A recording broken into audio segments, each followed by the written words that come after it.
And hello and welcome, Echoes, to Empyrean Wilds episode. I did not remember to change anything about our things, so let me really quickly do that. Does anyone want to filibuster while I do that? Anybody Could talk talk? about animals for a while. You know Yeah, what, talk. guys? Birds are really cool.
Clicked into the wrong thing. We're not in end credits. We're still here. Hi. I think you guys were filibustering while it was on the end credits. Technical issues. I've had a long weekend, Okay. guys. Hopefully we are in the correct. You've done a lot. It is not.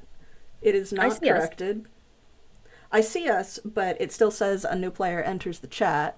So let me. On my screen, it does say Empyrean Wilds episode 22. Okay, good. Yeah. I probably just need to refresh. Sorry, I'm gonna have to. Can someone remind me to adjust the YouTube name after stream? Thank you. I've had a long weekend. I've been doing a lot. But let's try that intro all over again. Maybe I'll remember to clip that in the YouTube VOD as well, so that you guys can just hop right in and pretend I never made that mistake. Just shh, it didn't happen. The true magic of editing. Nothing Exactly. Exactly. Fixing post. Nothing happened. Nothing happened. But hello and welcome, Echoes, to Empyrean Wilds, episode 22, a cipher system-based TTRPG. I'm Evie, the disaster GM. As you might be able to tell, I'm a little disastrous. My pronouns are she, they, or any. I don't really care. And I am the game runner for this fine disastrous group. Let's go ahead and go around introducing ourselves. And today we are gonna start with Matt. Sorry, did you say Matt? Yes. All right. Hello, I'm Matt, he, him pronouns. I'm playing Fong Wu, he, they pronouns. The risk-taking warrior who fights with panache, occasionally walks through walls, and is about to get very cross with these crossbow folk. I'm super excited, and I will pass it over to Amanda. Hey everyone, my name is Amanda, aka Panda Cabra. I use she, her pronouns, and this afternoon I will play Baron Lek, also she, her, the weird adept who dances with dark matter and siphons power. And per the conversation that may or may not get clipped earlier, my favorite bard is just the classic raven or crow. So, Ooh, nice. Hell yeah, Corvids. Yes. oh, Joel, go. Hello, I am Joel, and I have pink hair. I am going to be playing Val Misforge today, who uses she, her pronouns. I use any one of them, whichever is funnier for the bit, to be honest. And I'm excited to be here. And last but not least, Lena. Hey, it's me, Alina. My pronouns are they, them, and I will be playing Kale today, who is also they, them. They are an empathic explorer who helps their friends and has the soul of a dragon and is about to eat a bad guy's face. Also, Back over to our lovely DM. Also, because we don't always remember to say it, Alina is also the character artist for this yeah. campaign. So the that'd be- beautiful character art that you see flashing across the screen, that's done by them. If you want to check out and follow our various players, their links are going to be either in the description or in the chat, depending on where you are watching, because we are actually dual streaming. So don't forget to like and subscribe if you're watching on YouTube, or follow us if you are watching on Twitch, so that you can be notified when this or other games go live. We are also, if you are watching on Twitch, it's a little easier to see. We are raising funds for World Central Kitchen via both Twitch and Tiltify. I'm going to pop the description of that over into YouTube. But World Central Kitchen raises funds for a variety of food organizations across the world, not just in the United States. And in particular, the Tiltify one goes to those who are in need in Gaza. So if you wanted to donate, go ahead and do so, or just spread the word as you can. Yeah, none of the funds raised go to AEA or any of its affiliates. They go directly to World Central Kitchen. But with all of that out of the way, let's go ahead and roll into today's session, which is the continuation of a combat episode. We at the Archives would like to remind you that this is an adult content rated stream with depictions of violence and gore. Definitely happening this time. Mentions of loss or trauma and or similar content. We do our best not to cross each other's lines, but for those watching, you have been warned. Last time, after having had a little bit of time with Varen's family in a small town in the province of Polierna, known as Rancor, because it's the Ranceri pepper that they are famous for. They decided to confront an individual that is kind of like a mob boss in the town for the threatening nature that he had with the family. Primarily because he had been bothering the family. There was a brief encounter with Fong Wu in the office looking for some materials, where Fong just full-on anime fought and obliterated the minions that had been left behind to deal with him, and some interactions in a bar with the boss man, Luis Figo, where at least Bal had learned that Luis is involved fairly heavily with the city-state of Islanus, and it did not go particularly well in terms of that. But when they got back to Varen's family's home, they inspected some things that Fong had taken out of the then trashed office, discovered some stuff that they were not particularly happy about, possibly imbibed accidentally some illicit substances that had been taken along with the various materials that they were able to gather information from, and then did take a nice long rest. And when they woke in the morning, Varen's mother told them that it was definitely time to leave town for their own safety, because Varen's brother, Saren, had gone to confront Luis and make some sort of deal to protect not just Varen, but the rest of his family and his family farm. Her father, or their father, had gone after him as well, intending to save Brother Saren after there was a brief interaction with Bal's patron deity. They realized, or Bal at least realized, that if they did not interfere, it was a question of life or death. So they quite literally charged in. Bal performed a mini miracle and brought Saren back from the brink of death, having been bleeding out from his eye being torn from his face, and his arm broken and just left for dead in the middle of the warehouse. No minions had been around, and they just waited for Luis to come down, started a fight, and then in the middle of that, the rest of the thugs that work for Luis had kind of come in as a pincher move to corner them from the back with crossbowmen and swordsmen that Fong has since been dealing with.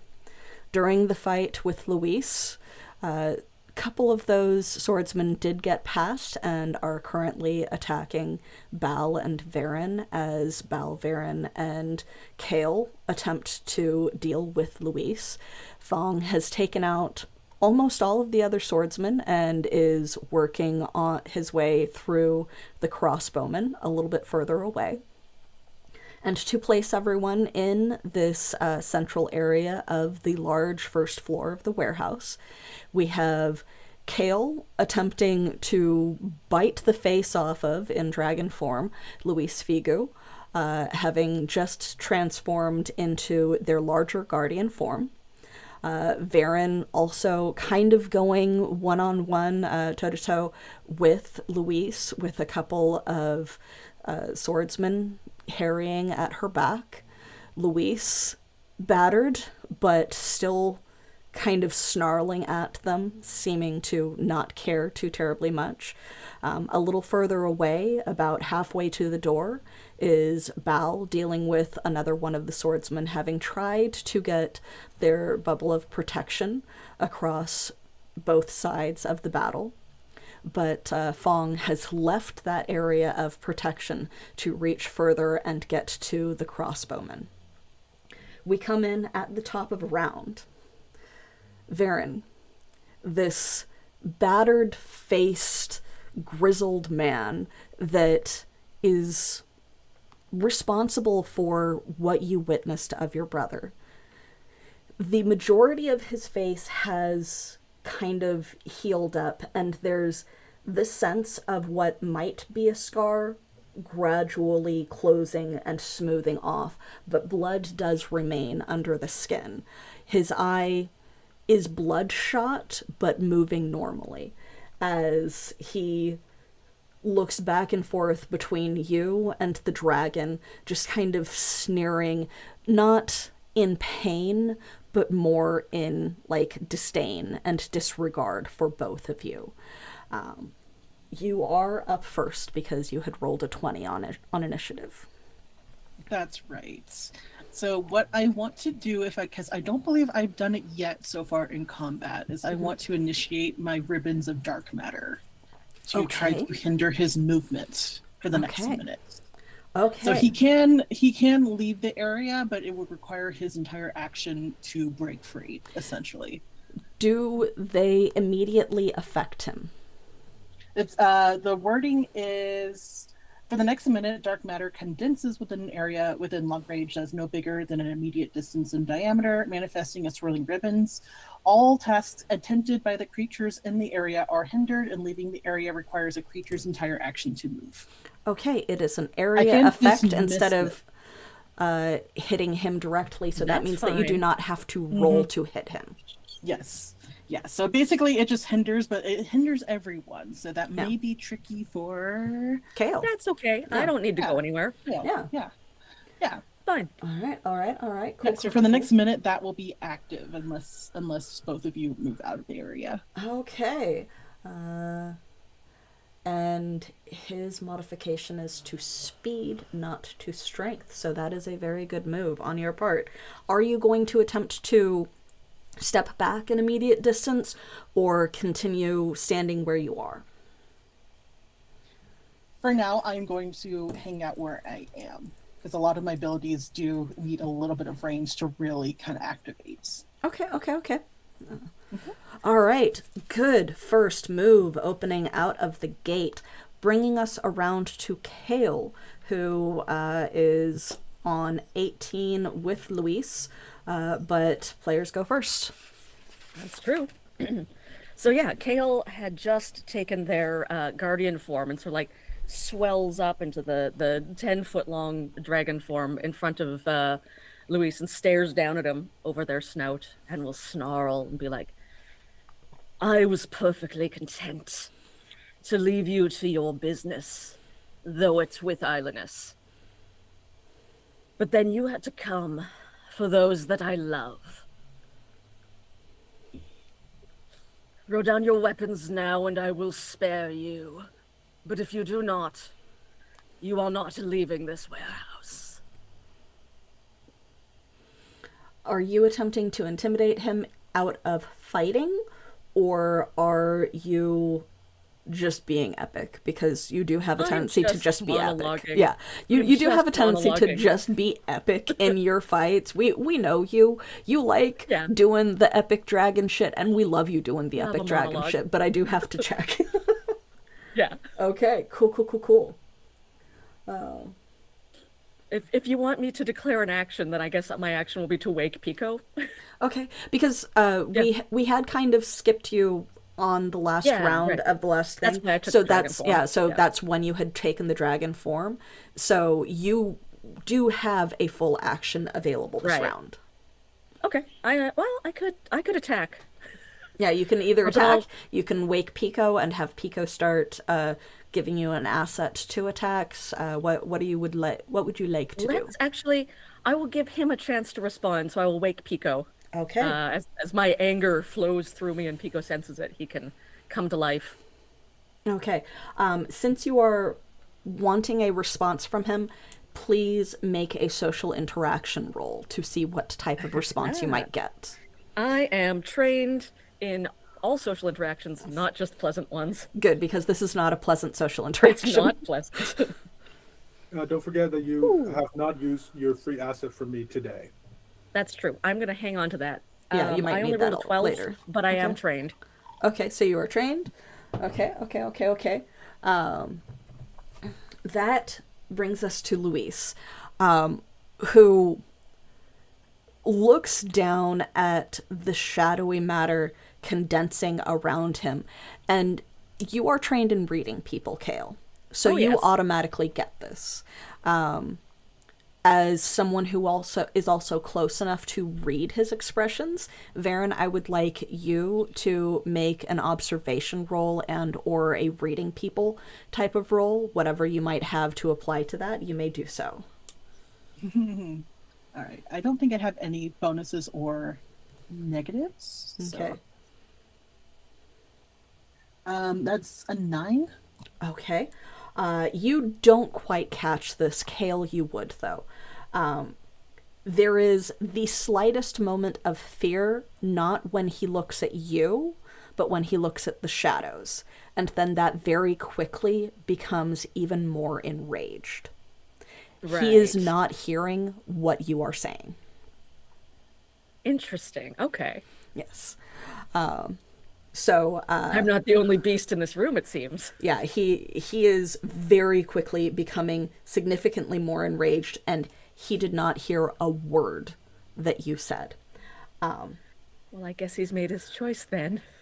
He is going to attempt to get to Varen, who is within 10 feet, because you had already been right there with him, so he is not necessarily getting out of the dark matter. Is he hindered at all in attacking while in there? It doesn't specify. It just says, well, all tasks attempted are hindered. So I'm assuming that would include combat task or just movement task or anything. All right. Yeah. All And right, don't so forget, you're within my bubble, so you get an additional asset to your defense rolls as well.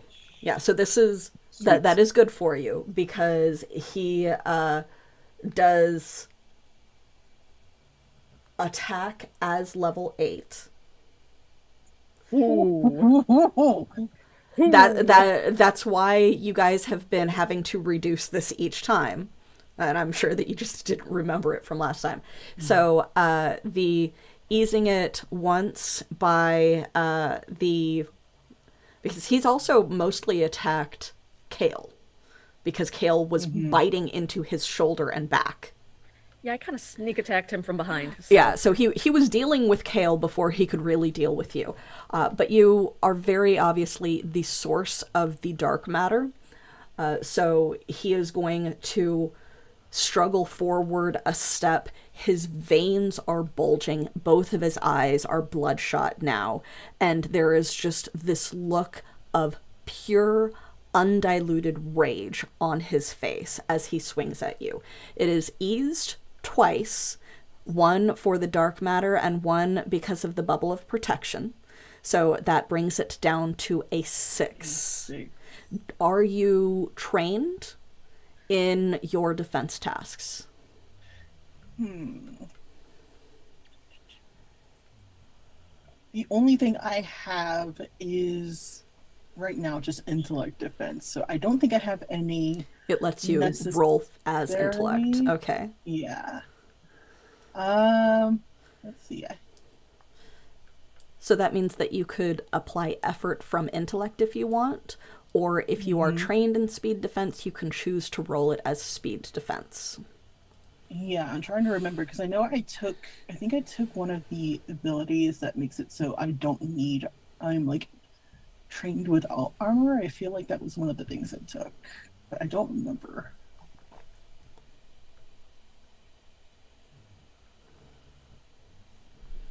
I will just put some effort and roll it as an intellect defense. Okay. Because I know that you are rolling it with intellect defense because of one of your adept abilities that you activate. Yeah. So I will do that.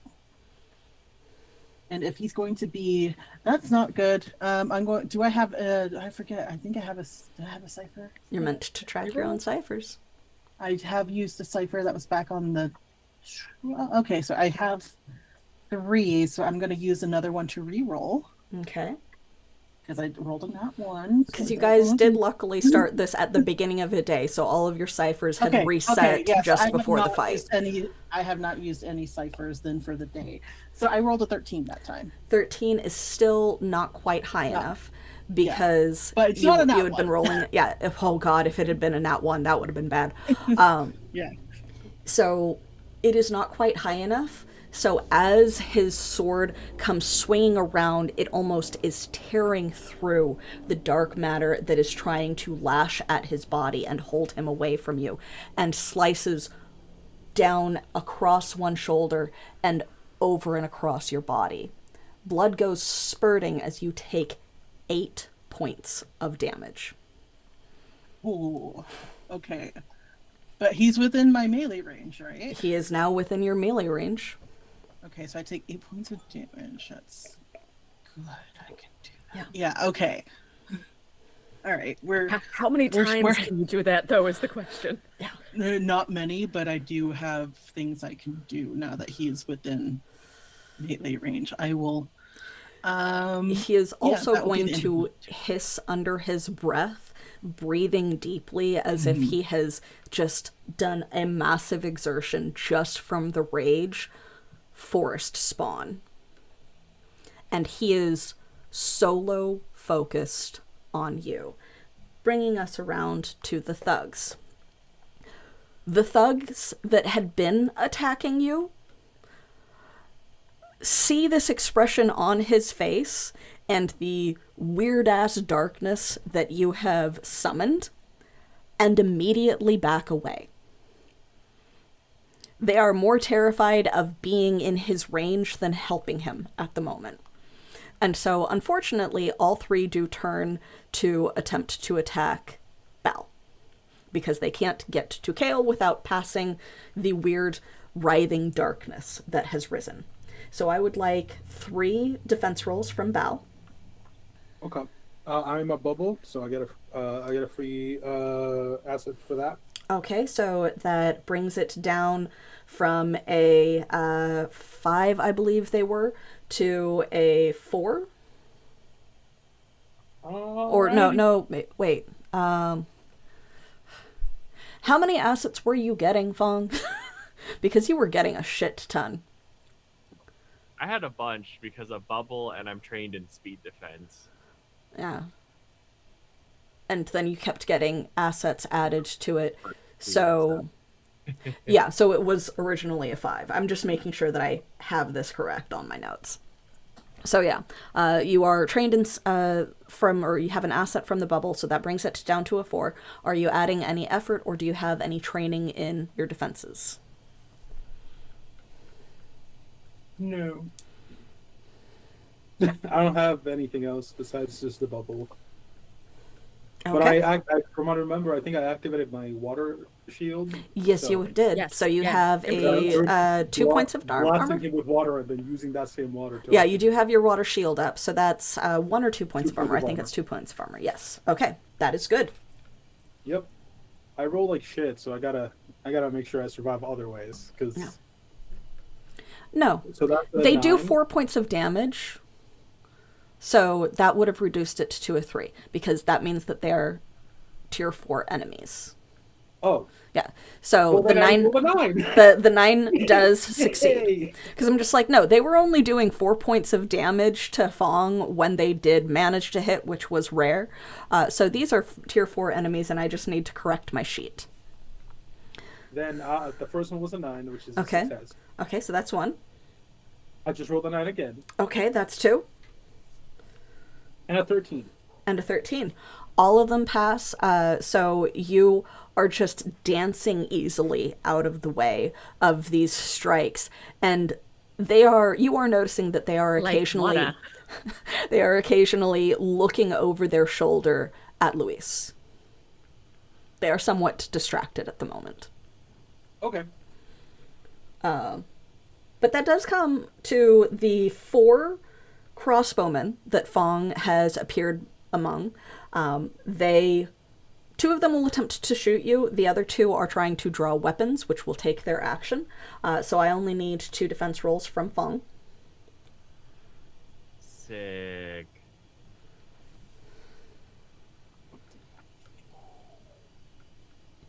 So I've got the first one is an 11, the second one is a 14.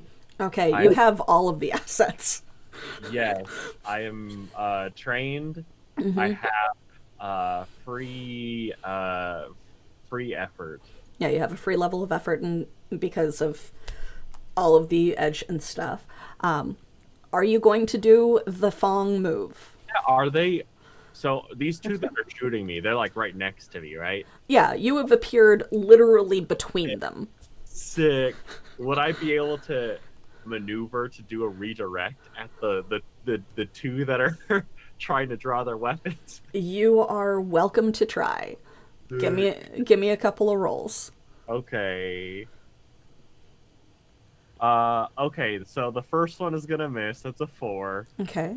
But the second one is an 18. So would you like to see or describe how that functions or how that looks as you redirect the crossbow bolt or crossbow as it's shooting at you, essentially? I think as we're like in immediate range, as this person has, they've wound up their crossbow, they're gonna take that shot. I think Fong like maneuvers himself so that he's in between this crossbow person and the swords person, and it'll just be like a light tap Okay. of bow as he maneuvers down, causing the bolt to aim towards the swordsman. Okay. So the swordsman takes 4 from the crossbow bolt. That was an 18, and I know that's. It looks like Zeal Zaddy is familiar with Cypher. I know that this is not typical to Cypher, but fuck it, we ball. And I am going to allow you to do the extra points of damage from that 18, even though you are not the one attacking. So 18 would be an additional 2, so -4, -2. Okay. Let's go. Okay. Kung Fu AF indeed. Hey, yeah. So, Bal, you are the next up. If I'm not there, I will reposition so that I have my back again, at least towards Varen. Mm-hmm. And I would like to do something thematic. I have an experience point. I'm willing to spend it. Okay. I have the spirit accomplice thing, which I haven't used in combat before. Mm-hmm. It is typically an action, which is why I offer to spend my experience point to be able to activate it without needing to use my action, so that I can attack the guys. Okay. Cool. So as Bal faces off against these three swordsmen, let me remove my XP before I forget. Mm-hmm. Actually, um, she draws her sword with her tentacle arm, and almost like a stand from JoJo, the ghost of her former captain materializes behind her. And for the next 10 minutes, while this spirit is manifest, I get an asset to my attacks. Um, I almost imagine it kind of like Gohan charging the Kamehameha wave, and Goku's ghost appears to kind of give it a little boost, type of shit. Hell yes. Yes, yes, yes, yes. Or maybe the two are overlapping in such a way that it's like they're both, it's you can see both of them at the same time, like a weird fortune. Anyway, I am going to attack whichever of the three assholes is closest to me. All three assholes are close to you, so A, B, or C. None of them I have like taken the damage, letter so B. Okay. Well, shit. Did you that was roll a an at 7. one? No, it was a 7. Okay, so you have an asset. Are you trained? No. Do you have any other assets that allow you to attack with them? Nope. Okay, so unfortunately, a 7 doesn't quite meet the 9 that you were searching for. Hold on. You're so close. Yeah. No. Okay. Just making sure that the things that gives me that gives everybody free assets doesn't give it to me. So Okay. There we go. Turn that off. So unfortunately, you don't manage to hit, though you do see them kind of, the one that you're focusing on, kind of stumble as they see another thing behind you that is also between them and Luis and the weird darkness and shit that they did not expect. I think as I draw my sword, because I saw them sort of back away from the fight, I say something along the lines of, oh no, you don't get to walk away from this. But there is the deep grumble of my former captain's voice just underneath, like as an undertone to Bal's voice, giving it almost like a thematically appropriate, ghostly, ethereal tone to it. But, Badass. Badass. I love it. And Fong, that does come around to you. You have 4 willing victims directly in front of you. Let's go. So, I'm smacking the one that got hit with the crossbow. I'm trained in medium bashing. I've got the free effort, so let's see what we can do to this guy. Okay, so you're trained. You've got the free level of effort, so that brings it down from a 4 to a 2. 17, baby. 17 extra damage. All right, so which one are you attacking? The already injured one. So, yeah.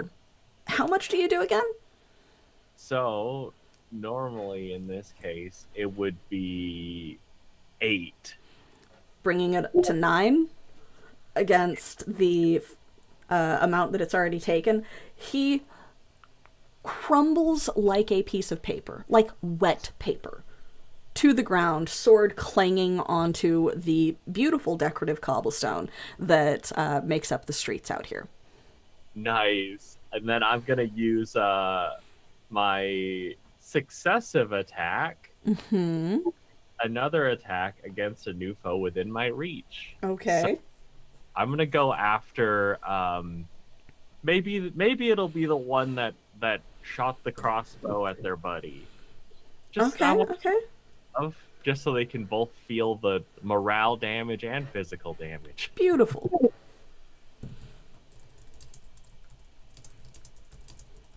That is a 9. 9 with the assets that you have to you definitely hits. Okay.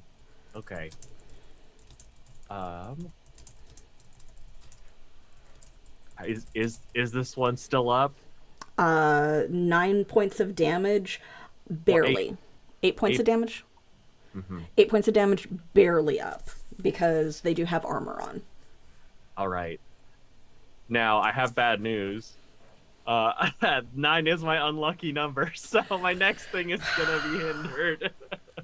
Oh, right. I forgot. What's your lucky number for today? 8. Yeah, 8, 9. Oh, so close. Yeah. 8 and 9. Okay, so that brings us back up around to Varen, and I would like to remind the players, since this is not utilized frequently, you can apply effort not just to make it easier to hit, but to cause more damage. So, with that strike that Luis did to me, it actually does bring my might down to 0, so I am impaired now. Ouch. However, since he is now within range where I can touch him, is that correct? He is. I'm going to activate my drained creature to get 3 points back into my might pool. Okay, you are going to have to make contact with him. So Yes. I would like you to roll to make contact. All right. Be good, roll, be good. 17. 17. That's very good. You... Do you have any assets? Let's see. I do have. Do I have any assets? I don't think I have any. Well, besides what the ball does. Yeah. Which is Oh. to defense, right? Or is it to attack? Varen hasn't used her daily asset yet. Okay. Nobody has. Okay. It's a Because new day. he does defend at level 8, so that's why I'm asking.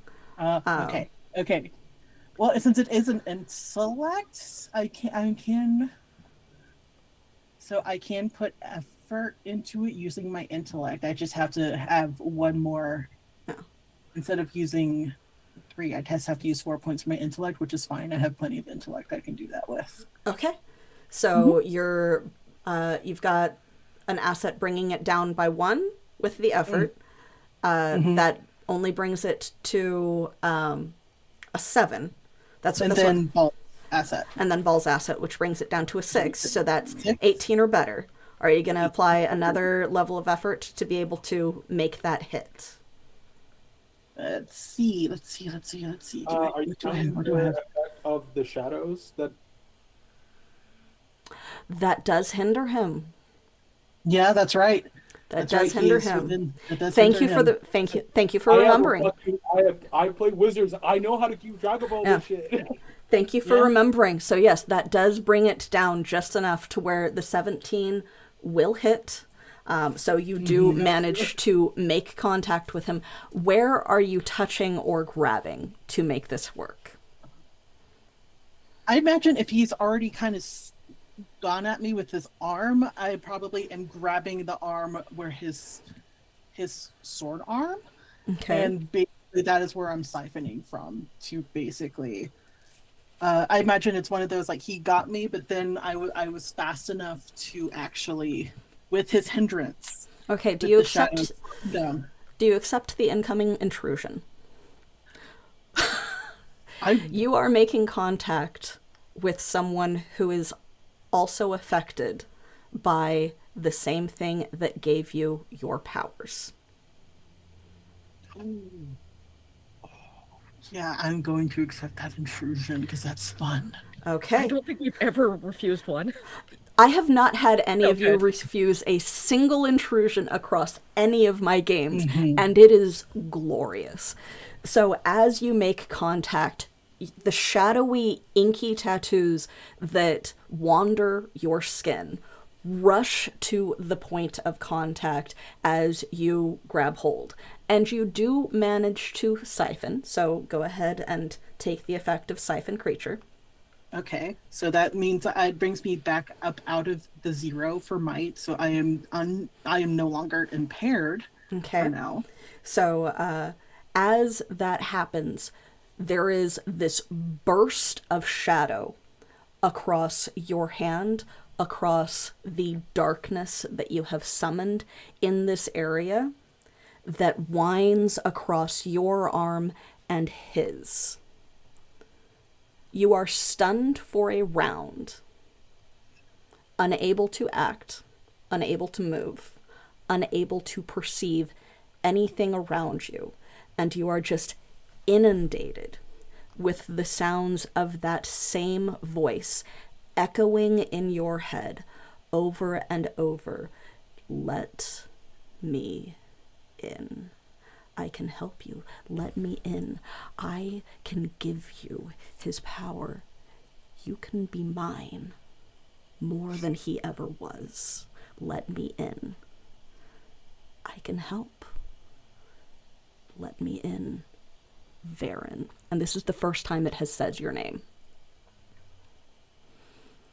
Kale, I would also like you to immediately make a defense roll as the shadows blast out, attempting to strangle you.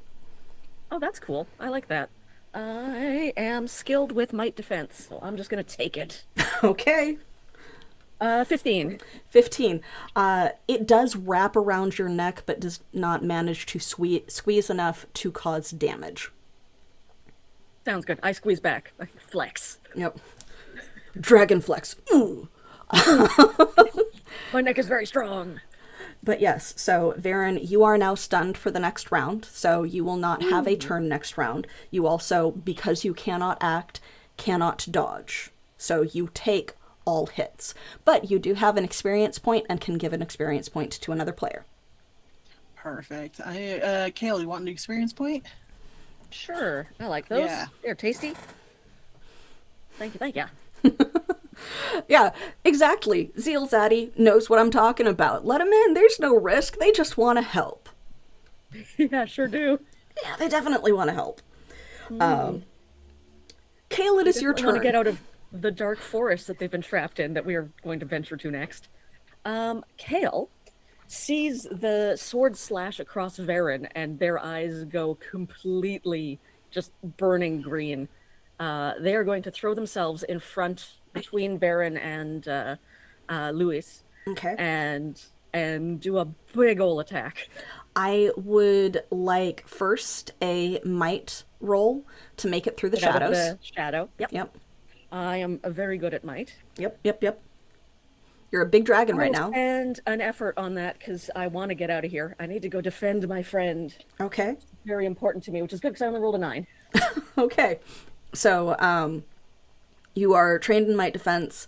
You put in an effort. So that brings it down, I believe you said, from a difficulty 5, Varen, right? So that brings it down just enough. Just enough. Yeah. That's it. Just enough to hit.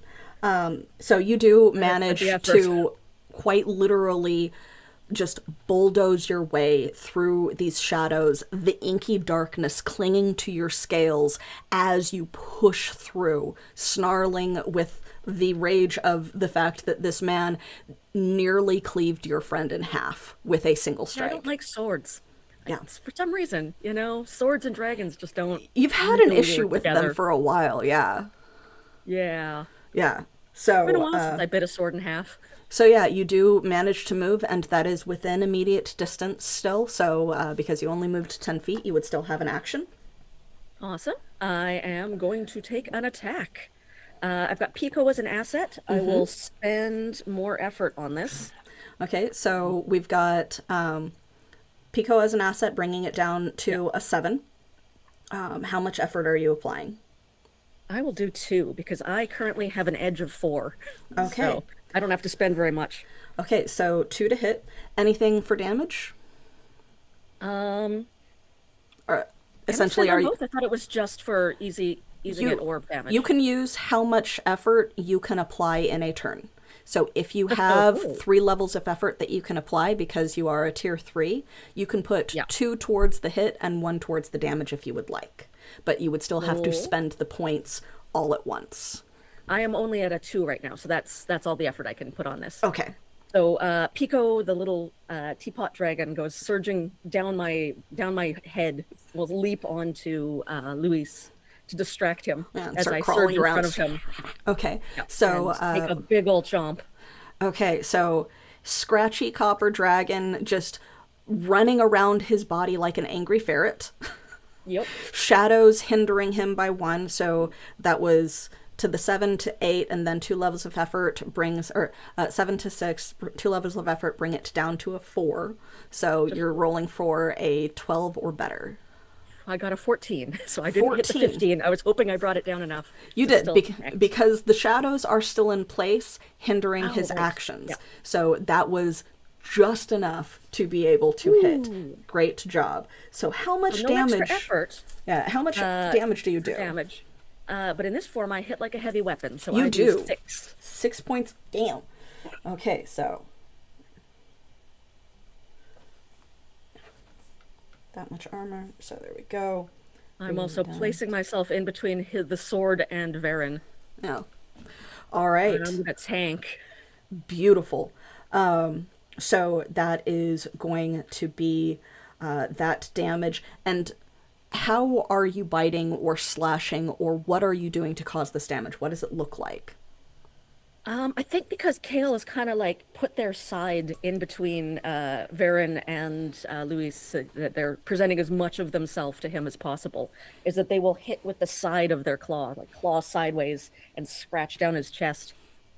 Okay, wonderful. So as your claws reach forward and slash across him, rending 4 or 5 massive tears through his shirt and chest, blood and shadow spraying everywhere. You do also knock Varen's hand away from his arm, because Varen had frozen in place. Right.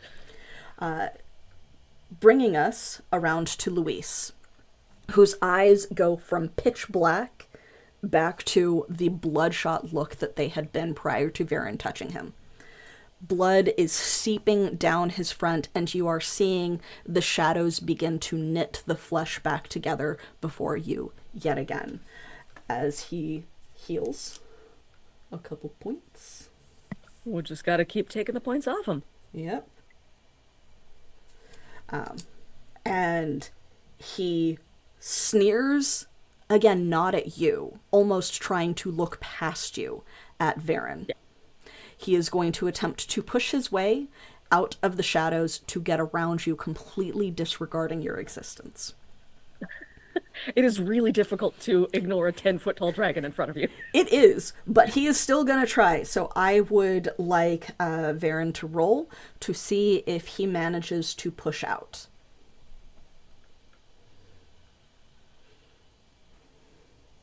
You are muted. One of the few times I actually kind of want to roll low. Is that right? You are basically rolling to hold on to him. So no, you want to roll high. Oh, okay, I do. Yeah. Okay. You are that was- rolling for the shadows maintaining their hold. Okay, I see. That was only a 6, so...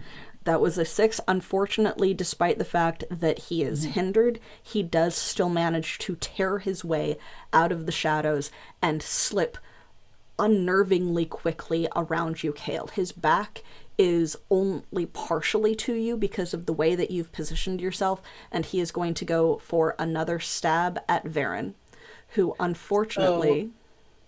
Yeah, my question is, so now is he completely out of my shadows now? Did you have the shadows engulfing the area that you were standing? I think I had stepped forward, or he had approached me. He did. So basically, if you centered it on him, then the shadows would have reached your feet. Okay. If you had tried to avoid getting Kale in it because Kale was on the opposite side, then you would be in the shadows and also have difficulty moving around. Okay, I think it was the first one. So I vaguely remember, if he's out of the shadows, it takes his entire action to move. Okay, so he does not manage to strike you yet. Yeah. But Well, he it does... would take all of his movement to get Yeah. out of there. Like, basically his entire round just to get out, to get close. But he is out of the shadows and ready to strike you. which Correct. you are very lucky because you would not be able to defend and would just be taking the hit right now. Yes, yes, that was why I was asking. I was like, Yeah. so he is out of the shadows. No. Yes. So Bringing us around to the thugs. Bal, please make 3 defense rolls. As all 3 of them swing at you. 13, 13, 5, 5, 5 hits. and 18. 18, okay. So only one of them hits because you are eased by your bubble of protection. So that is going to be 4 points minus the armor from your shield. Yep. So 2. 2 points. I would also like you to please make an intimidation roll, aided by 1, from your manifested spirit, because they are all terrified at the moment, and the spirit is 9. not helping. 9? Okay. Oh, that with an asset, so that would Yeah. be. Oh, Yeah. that might not be bad then. So one of them does immediately turn tail to run, because they are terrified of Luis. They are terrified of the dragon, and they are terrified of the vaguely see-through, like, bleeding pirate that is hovering behind you. Bal has no idea this is happening. No idea what's behind you, but one of them does immediately turn tail and run. We also have 3 that are with you, Fong. They cannot accurately see what is happening inside of the warehouse because of how far away they are. They just see roiling shadows and hear Luis snarling and growling, and probably whatever snarling and growling Kale is doing. So they are going to There's a continue fair attacking you. We've got an injured crossbowman who is going to shoot at you, a uninjured crossbowman that is going to shoot at you, and a swordsman that is going to attempt to slash you. And they are trying to reposition themselves. So my hindered one, I've got a hinder, and Okay. I've got but trained speed defense and effort. It was a 15, so Okay. 1 up 2. Okay, you're good. Okay, sick. The next 2, Okay, and we'll call these the crossbowmen. yeah, we've got an 8. Okay. So that is gonna be again. It's just down 2, so I think I missed that one. So I think No, you're good on that because remember they are 12, and you're coming down 2, so that brings it to a 6 because 4, 3, 2. sick.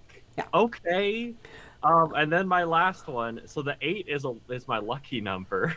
Okay. It's an extra asset. Okay. But is that the next one is 9, which is my unlucky number. So the thing after is gonna be hindered. Your luck is just up and down today. It really is. Last session you were rolling a bunch of 5s because Yeah. you kept like just barely missing it. But yeah, so all of them do miss you. Sick. Your next roll is hindered. Are you redirecting anything? All of them. You're redirecting all of them to shoot Yeah. each other and smack each other with swords. I would ideally like the injured one to hit the other crossbowman. Okay, so let's roll for that first. Yes. Now this is gonna be hindered. Okay. So that is gonna be a 10. Okay, does not hit. The crossbow bolt goes flying wide. Okay. I want the other 2, and this is almost poetic because the injured crossbowman has hit one of their friends, so it's almost like a special redirect of like, oh, you guys should get revenge for your friend who's just downed, and essentially getting one to trip over himself to stab and the other to fire. That's gonna be a 16. Oh, and a Hits. 3. The 16 still hits.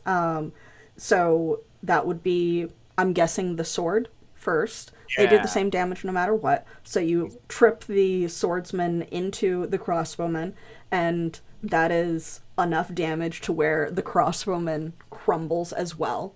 And then, while they are both stumbling, the other crossbow bolt goes wide. Great. I love that you've weaponized your luck against them. Like, because it just looks like they're having a really bad day. Yeah. It's nothing to do with you. This is how Fong took out an entire room of them before. Yes. Stop hitting yourselves. Yeah. You are the older brother. Ballad, is your turn. One is running from you. They only got about 10 feet away because they did attack first. The other two are kind of holding their ground, but they're a little shaky. I'm gonna assume that since no one has made any sounds other than general combat sounds behind me, that everything is fine. Yep. I mean, Varen might have, like, grunted and there would have been a wet squelching sound, but beyond that. Squelching sounds are normal where I'm from.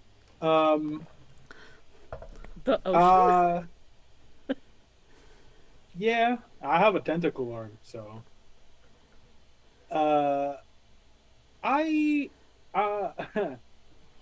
One moment. Does my water cannon count as an attack? Yes, it does. Fantastic. I'm going to hold my sword, my rapier, towards the two that are still standing, and I'm gonna go, oh, one moment, and I'm going to just reach my other hand towards the guy that's running and just water cannon him. Beautiful. So give me an attack roll. Okay. Yep. I'm gonna reroll that just because it's fun. Okay, so spending a cipher. I rolled 9. Are you eased at all? I got my ghost. You got your ghost, so yeah, you are eased. The 9 is enough to hit. I rolled an 8, and then I rolled a 9. So, I think Lucky and unlucky numbers. I'm getting whatever Matt's got going on. Yeah, you and Matt are just like exchanging dice between you. So yeah, the water cannon goes blasting forward. Where are you hitting this guy? If you'll allow it, I would really like to blast him through like a window, because in my brain we just changed genres from fantasy to western, and it's not a western if you don't blast anybody out a window. I will say that yes, there is for some reason a window next to the double wide door that is open that you can blast him through the window instead. I don't know if he'll die from this, but I'm just picturing a Wilhelm scream as he goes flying. I deal 4 damage. 4 damage. With my Okay. water cannon. It does not do enough to kill him, but you do blast him through a window for cinematics. Yay! You get style points. You get style points, yes. And then. How do I do anything? Is there anything I can do? Hold on one moment. I mean, it is kind of a western. Like, we're in like a western town, visiting the ranch. Oh, that's all I can do. Okay. That brings us around to Fong. You have 2 remaining crossbowmen, and you have probably also heard the snarling and maybe a scream from a thug inside as he began to run away. So as you are turning to deal with the crossbowmen, there's also the crashing of beautifully mosaiced glass as someone gets blasted through a window. Fong is gonna feel emboldened because there was a part of him that was like, I need to get in there. But then he's like, oh, they got it handled in there. I can focus on these 2 hooligans. So he's gonna focus in on one of the 2 remaining combatants in front of him. Okay. 19, baby! Holy fuck, yeah, you definitely hit with that. Are you doing extra damage or are you taking a minor effect? extra damage. I already knew the answer to that, but yeah. Okay. So with 3 added to your damage, you said that you do 8. Yeah. So 8 plus 3 equals 11 points. That guy just, you, like, how do you hit him? Okay. And which one do you hit? Crossbow or sword?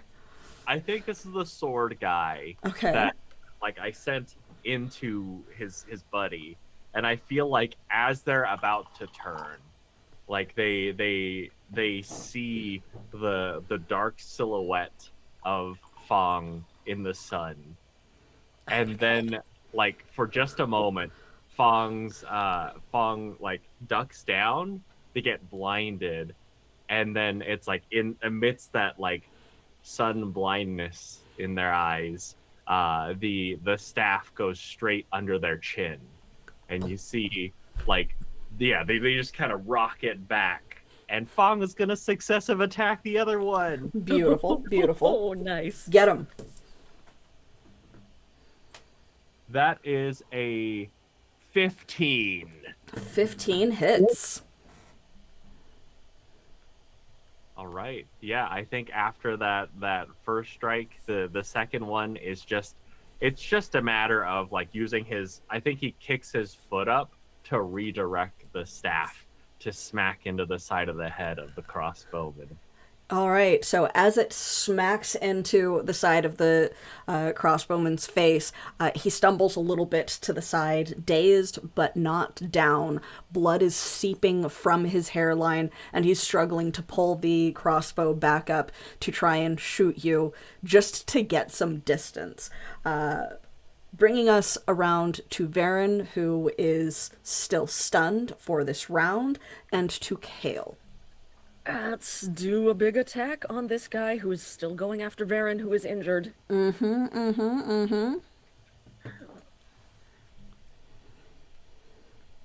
remember, he is defending at 8.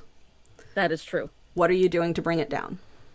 I've still got Pico's assistance, and I'm going to spend effort on this because I am still at an edge of 4, so I can drop 2 effort on this. Okay, so he is no longer in the shadows. he's So not the hindered. Pico brings it down to a 7. 2 levels of effort, you said? 5. Yep. Okay. Those 15 or better. 15 or better. That's a 3. That's not Okay. going to hit at all. So are you slashing at him with your claws, or are you biting? I think cinematically it makes more sense to like lunge out and bite at him, Okay. and he'll duck out of the way, and I'll go, yeah, pay attention to me and leave her alone. He doesn't duck. It's without looking at you. His spare hand comes up, grabs your jaw, and just pushes you away. Ooh, bold. Yes. It is Luis's turn. Teeth just click in the air. It is Luis's turn. You are starting to come out of your stun because your turn has passed. So that was 1 round for you. So Varen, you are able to attempt to dodge. Okay. He is attacking as level 8. Please put some So effort on that. you've got the aid of being in the bubble, which brings it down to a 7. Mm-hmm. What else are you doing to make it rollable?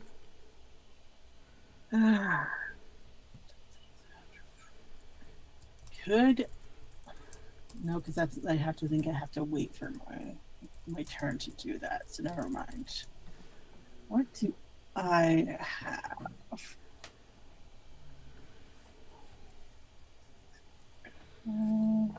I'm also checking chat to make sure that no assets or nat 20s have been awarded. No. Doesn't look like it. Okay.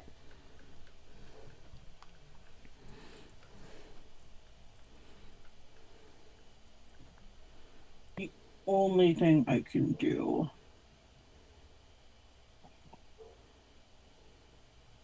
Okay, let me just double check the wording of this. Make sure I can do this. Let's wait for that.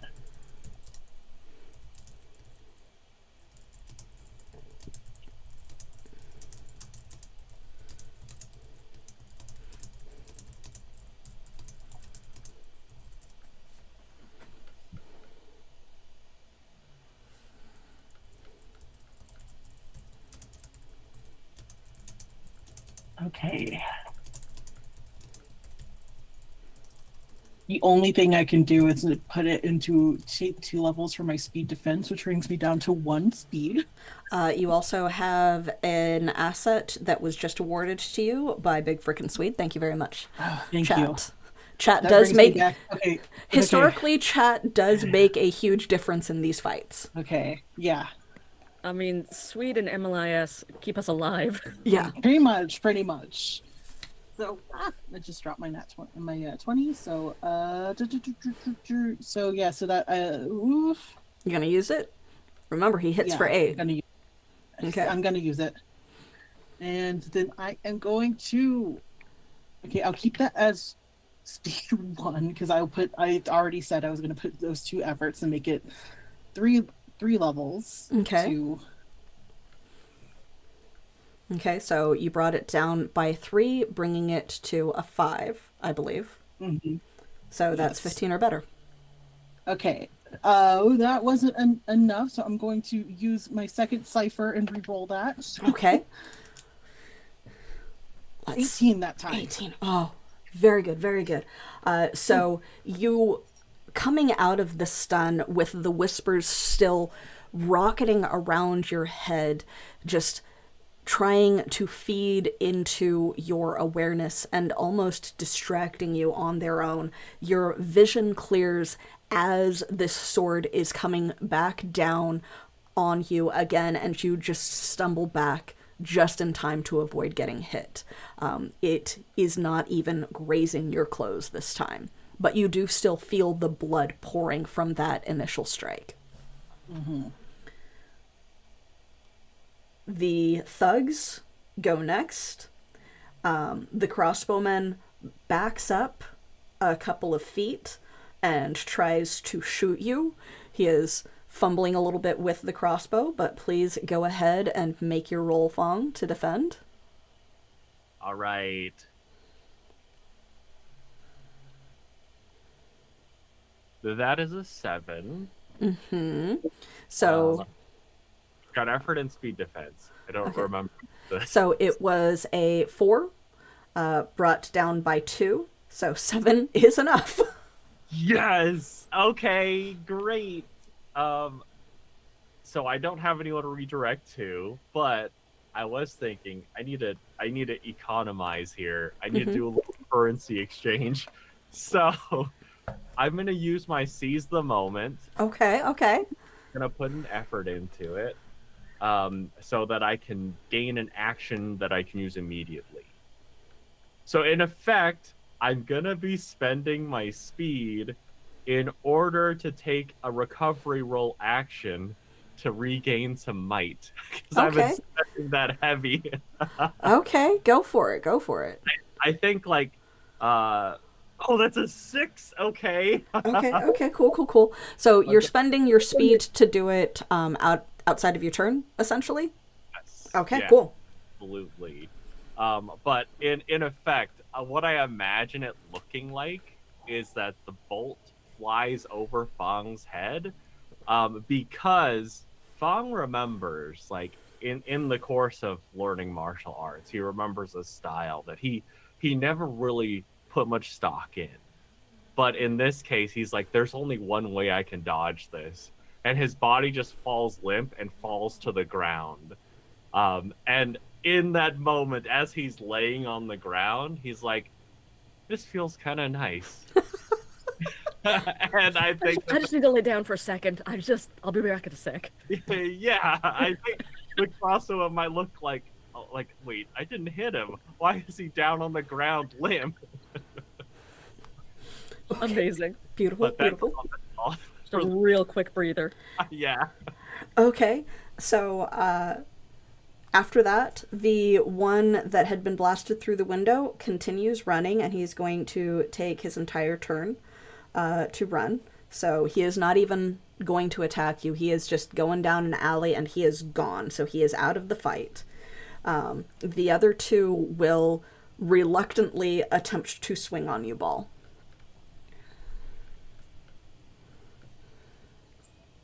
5. Okay. Natural 1. Oh boy. I am going to take extra damage on the next natural one as opposed to having an extra thing happen because that is what seems to make most sense in the moment. So the first one attacks you for 4, which your water would have come back to you, so you are able to retain your water shield for that. The other one attacks you for 8. For 8? Yes. You are able to use, unless it is specified in the description of the ability that it can only count towards 1 attack per round, then the armor would count towards both. So you might want to check on that ability's description. Yeah, it just says a circumstance armor of 1 or 2 because I upgraded it. Okay, so yeah, circumstance armor, then that means that it's just available to you. So it's just kind of circling around and helping to redirect blows so that they're not quite as harsh. So on each attack, you would be able to reduce it by 2. So instead of taking 12, instead of taking 12, you instead take 8 total. Yep. Okay. Yep. Yeah, I love that. That was kind-ish. Bringing us around to Varen, you have stumbled out of the path of that last swing. You are able to act and move again, and the echoes of the whispers are still kind of there, but they're not as prevalent. You can kind of see and hear past them to ignore them if you choose.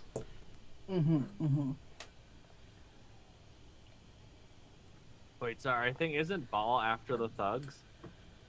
Ball is after the thugs. I skipped you, Fong. I am sorry. So Fong goes before Varen. You have time to think about it. Okay, cool. Ball hasn't done it an action yet, right? Ball? Oh, yes. I skipped both of you. I am so bad. I'm sorry. Okay, good. I was like, okay. Okay, so yeah, it goes Ball and then Fong. Because I was just like, Ball is doing stuff. No, Ball was just avoiding getting hit, or trying to. Ball's gonna go. Ow! And I'm gonna use a healing thing on myself. Yeah. I'm gonna use my my healing, which at this point right now is difficulty 1. Mm-hmm. This is the first time I've done it on myself, which is good because I rolled a 4, so it's enough. Were you at impaired? No, I was a 2. Ooh. That armor saving my life, man. Armor is good. When you can manage it, armor is good. Yeah, so I'm gonna heal. That's my turn. Okay. I can't do anything else. So Fong, you have 1 remaining crossbowman. All right, I'm gonna try to smack him down. Let's go.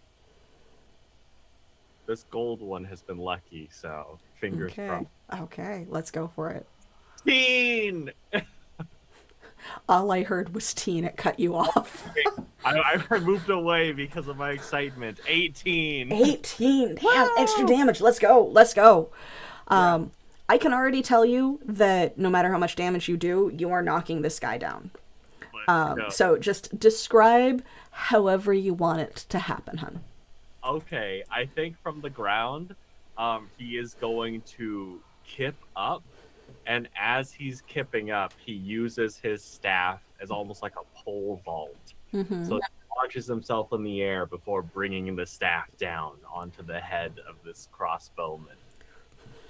The sun shining behind you.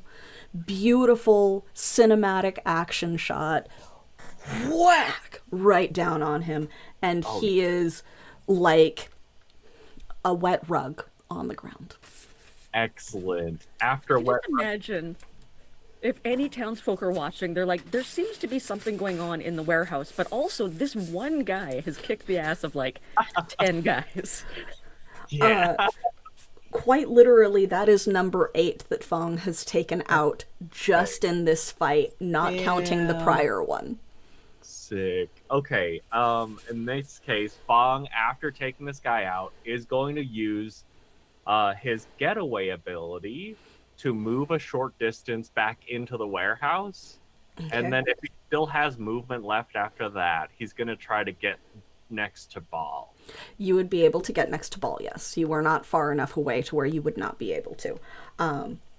Go ahead and just give me a general perception. It is a very low difficulty as you come into the warehouse. Oh my gosh. Combat is where my rolls lie, y'all. 17. You are a warrior. I mean, you are a warrior. So as you come in, you see this roiling mass of shadows as kind of the backdrop to everything, because the ribbons of dark matter are still active. You see, I think this is the first time that you've seen the full guardian form of Kale. You might have seen the smaller dragon version. I think I went Guardian in the fight against the centipede thing. The Coruscapede? Okay. So Yeah. you see Kale in their massive guardian dragon form. There is a huge gaping wound across the front of Varen. Blood splattered all over Luis, who you had spoken to previously and who you briefly saw in here before going to handle the minions, essentially. So blood spattered across him, wounds that are still in the midst of knitting together with dark, shadowy tendrils as almost the very messy and eldritch version of stitches as they're binding themselves. And Belle also with several sword wounds across her body, and 2 remaining thugs. I do not have a command to clip, unfortunately. I'm sorry. You should be able to like do an active clip, but unfortunately we have not set up a command for it yet. But you are welcome to do so. We love clips. But yeah, so you witness all of this as you come running in next to Bal, and you do not have the ability to act on anything yet, but you are able to get the full lay of the land. Yeah, I think Fong like sees those things and just kind of puts them in the back of his mind as he reaches Ball and just maybe a little out of breath says, "I'm sorry I'm late, Captain." Okay. Beautiful. Amazing. And then, getting a clip command set. So that brings us around to the top of the round. Varen, you have had some time to think about what you want to do. What's you gonna do? So if I have 2 abilities, that one of is an action and one is an enabler that activates when I make an action, am I Okay. able to do that? Yes, if the enabler activates automatically or just kind of is always active, while you might have to occasionally spend points to make it happen, it does not require an action on its own. Cool. Because I have just realized I can combine 2 of these. Do it. So my first action is I'm going to use my cutting shadow, emitting a thin Nice. energized shadow from my hand, which inflicts 5 points of damage to Luis Figu. If you hit him. If I hit him. That being said, I just realized that I had this ability that I have not been using called Dark Matter Strike. When I attack a foe within long range, dark matter condenses around the target and entangles its limbs, holding it in place and easing your attack by 2 steps. Yes. Amazing. The Okay. ability works for whatever kind of attack you use, melee, range, energy, and so on and so forth. Get it. I have not been Not using seen Varen this. go full out. Yeah. This is great. Get it. Get it. Wait, All right, so it eases it by 2, taking it from an 8 to a 6. Are you trained, such as with targeting eye? I am not necessarily. Wait. Do you have targeting eye Only on this with- character? I can also activate Targeting Eye on this character. Targeting Eye is another enabler. You're trained at any physical ranged attack that is a character ability or comes from a device. I use it usually in combination with Onslaught. But you are able to use it with... Yeah. I can also use it with any ability that is considered a ranged attack. Mm-hmm. So, yeah. Go for it. So that brings it down by another, taking it to a 5. Mm-hmm. Are you going to apply effort either to the attack or to the damage? Ideally with the damage. Okay. So how much effort are you applying to damage? Just 1. Okay. I can only do the 1. I only have enough points to put that 1. So if you hit, that is an additional 3 points of damage. I better. What is? So if I with all of that, what do I need to roll to hit? It was a difficulty 5 after all of the reductions, so 15 or better. I rolled a 15. Yes. Okay. So, what is your total damage? So again, that was so with all of that, Cutting Shadow was again 5 points of damage. I think Targeting Eye adds additional damage to that, if I remember correctly. Let me look at that. Oh no, that just makes it just easier. So that just eases it. Plus the additional effort, which was an additional 3 points of damage. Mm-hmm. So 5 plus 3 is 8. 3 is 8 points of damage. Dealing the type of damage that you do. Yeah. That his armor does not count against.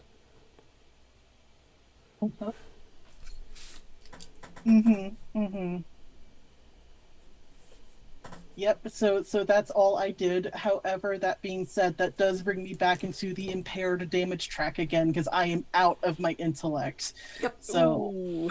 Yep. That tracks. Yeah. So, yeah. So that is 8 points of damage. As the shadow cuts and burns through him, it seems to fight against the shadow that is helping to knit him together. And the wound does not seem to be healing the way that the others do. So the only he way to is... fight a shadow is with shadow. Yeah. So he is... Until other circumstances arrive that I will not tell you because that is meta, he is permanently down 8.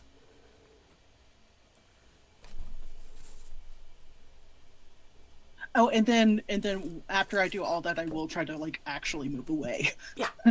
So put some more space.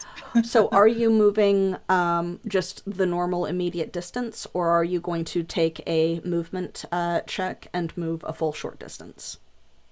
I would do a movement check. Okay. Just to I'm not going to put any effort into it. So it's a difficulty 4.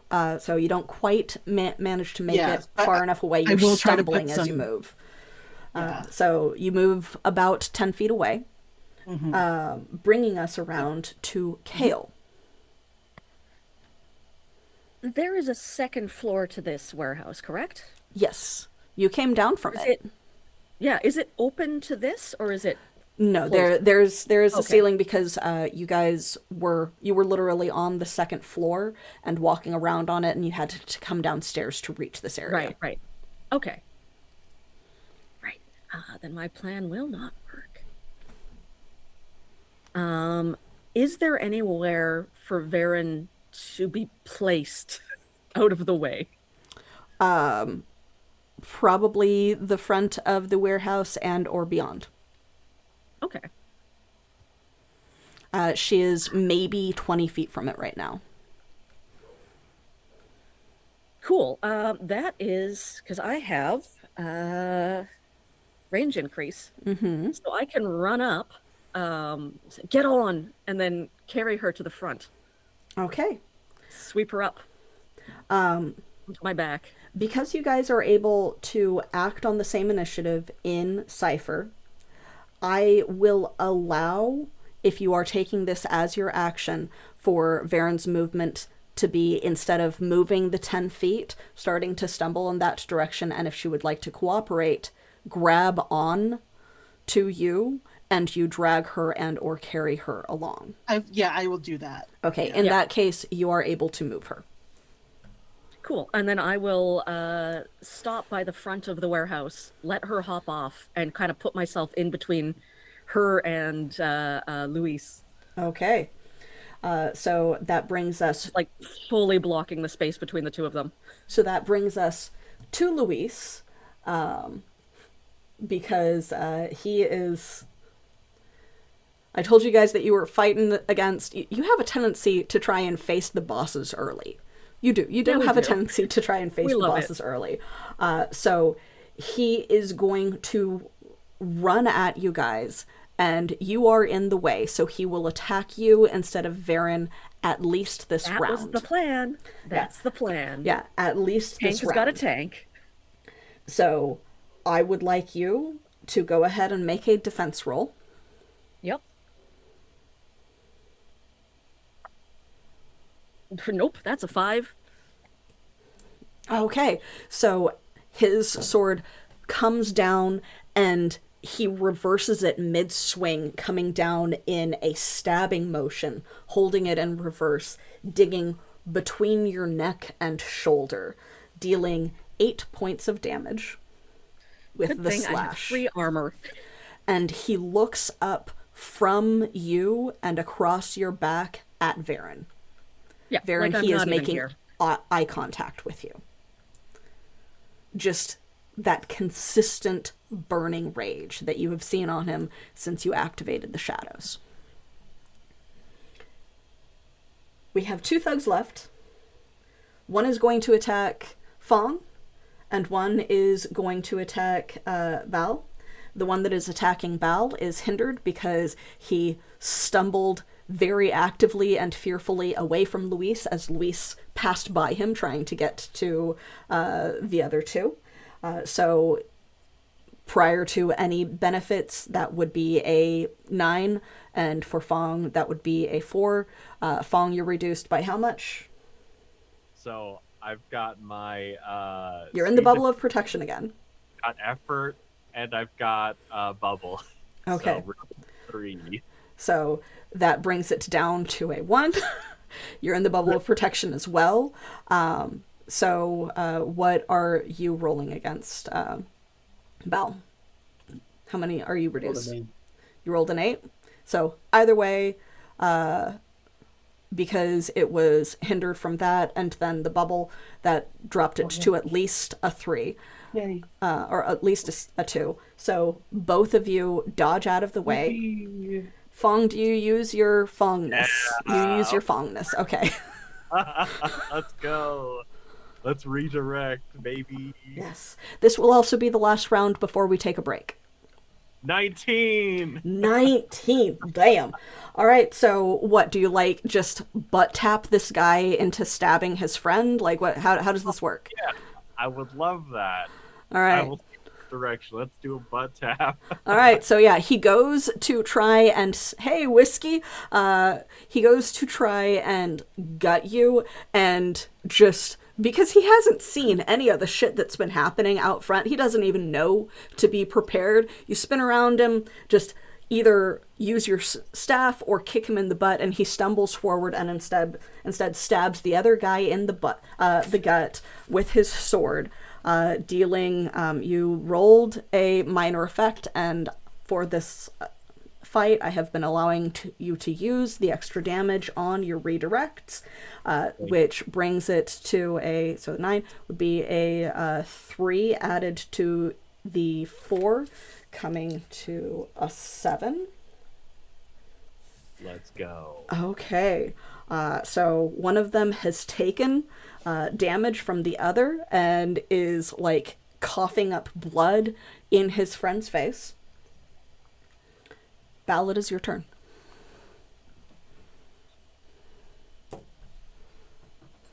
Honestly, Welcome I to feel like- Spirit. Huh? I was greeting one of the chatters. Oh. I don't like the way this fucker is moving, and Fawn clearly has these people So Bal is just going to kind of reposition so that she has a clear line of sight, Mm-hmm. and is going to pull out her pistol and just shoot him in the back. You're using one of your bullets. I have 4 ammo left. Oh my You're using goodness. one of your bullets. Oh my goodness. Okay. So his back is turned. So I'm going to give you an asset for that, which brings Send his him back. defense down to a 7. What I'm else going are you do doing to reduce 3 it? levels of F. What is this is this a speed attack? Would it because it's dexterity, Yes. or would it be because It is speed. Fantastic. Then I am much more confidently putting my 3 whole levels of effort into this. Two Spirit also just gave an asset, 1 for the 1 bullet. Okay. Hell yes. So Thank you. reduced by 1 to 7, reduced by 4 more to a 3. So you only have to roll 9 or better. And then just because I haven't done this in a while, my edge only applies to the first level of effort, right? Yes. So I would have to do 6. Mm-hmm. Okay. Because it's just read it, I 2, wanted to 2, confirm. 2. So yeah, 6. Okay, and because this is an attack, my ghost also helps me. Brings it down from Oh my god, I forgot. the 3 2. to a 2. So you've just got to roll a 6 or better. How about a 19? Holy fuck! Oh my god. Minor effect or extra damage. Extra damage. Okay. Fuck this motherfucker. So how much does your pistol do? My pistol does 2 damage, apparently. Okay, so because it is a light weapon, Yeah. you feel something cold redirect your aim just slightly, but you don't see whatever is happening.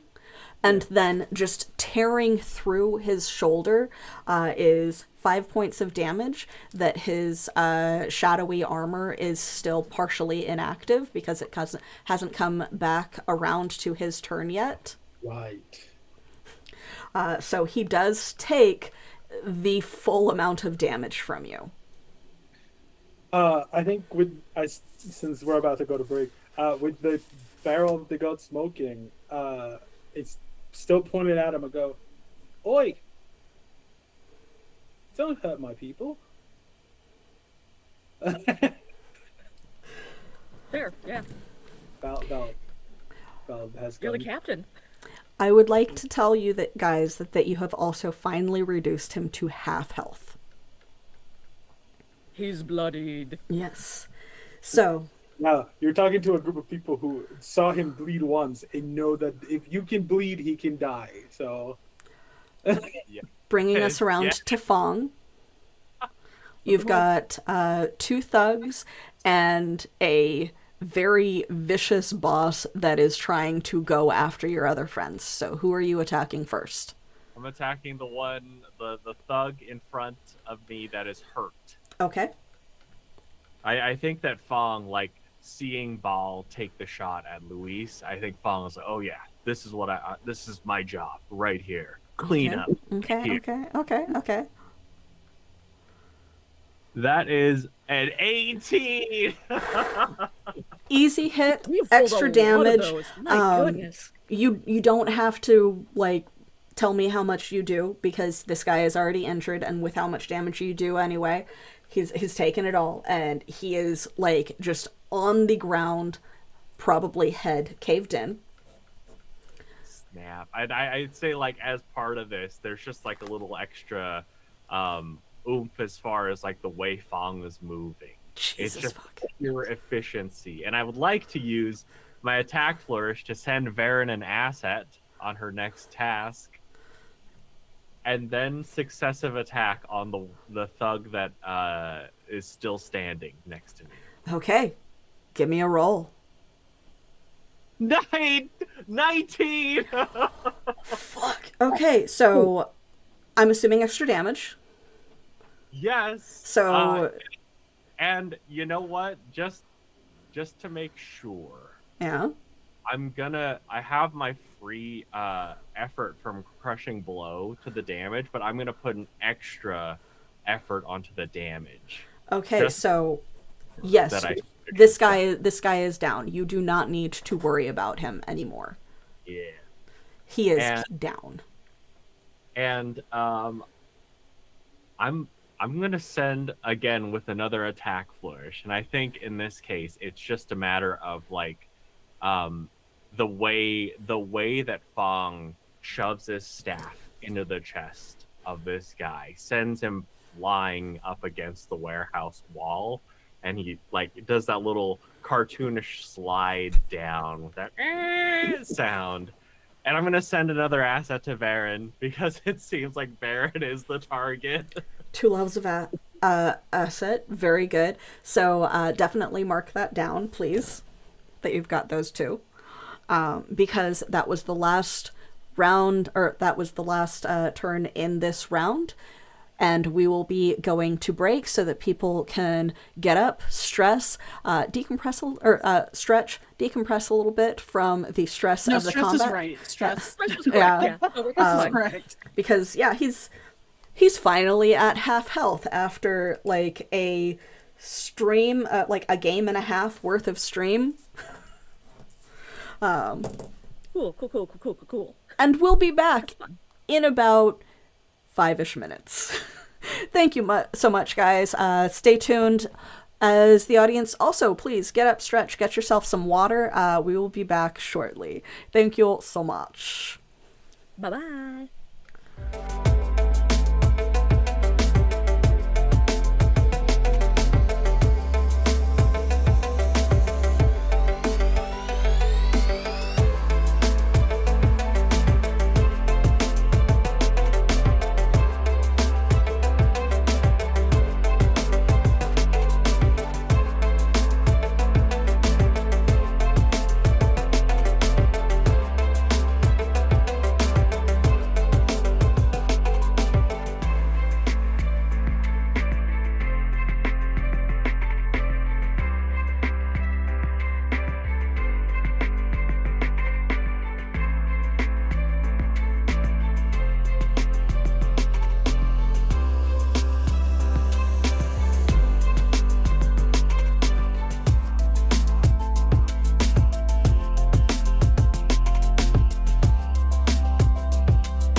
welcome back. We are coming back to the top of the round.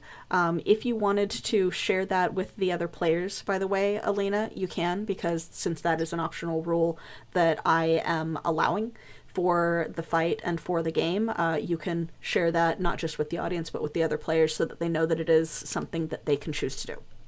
Yeah, sounds good. Let me pull it open so I can read it off. So there is an optional combat rule, which is very, very fun. Normally, if you wanted to do a special effect, like knock someone prone, stun them, take away their weapon, you would have to roll a nat 20 and use one of the major effects from that. However, there is a optional combat rule where you can choose to do a minor or major combat effect ahead of time without rolling a 19 or a 20 on the die. But the attack is modified. For a minor effect, you subtract 4 from your damage and the attack is hindered. And for a major effect, you subtract 8 from your damage and the attack is hindered by 2 steps. So that would be rough with this guy who's already an 8. It would hinder it to a 10. You'd have to spend 5 effort to get him down to a point where you can hit him again. If your attack would deal 0 points of damage or less, there's no damage or effect at all. So if you can't also bring the damage, it's rough. However, if you can, like Fong, do 8 damage, maybe consider it. Yeah, so it is an optional rule that I will allow for if you want to disarm people, stun them, knock them prone, hinder their next move, etc. But it is going to be very difficult against something like him. For future reference, if you end up fighting someone that is, say, a difficulty 9 to hit, they cannot exceed difficulty 10. So it is more worth it on the hardest to hit because you cannot exceed difficulty 10 in this system.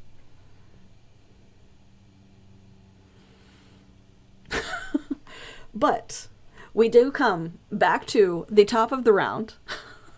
Yes, I am kind and benevolent, and also it's just fun. Coming around to Varen at the top.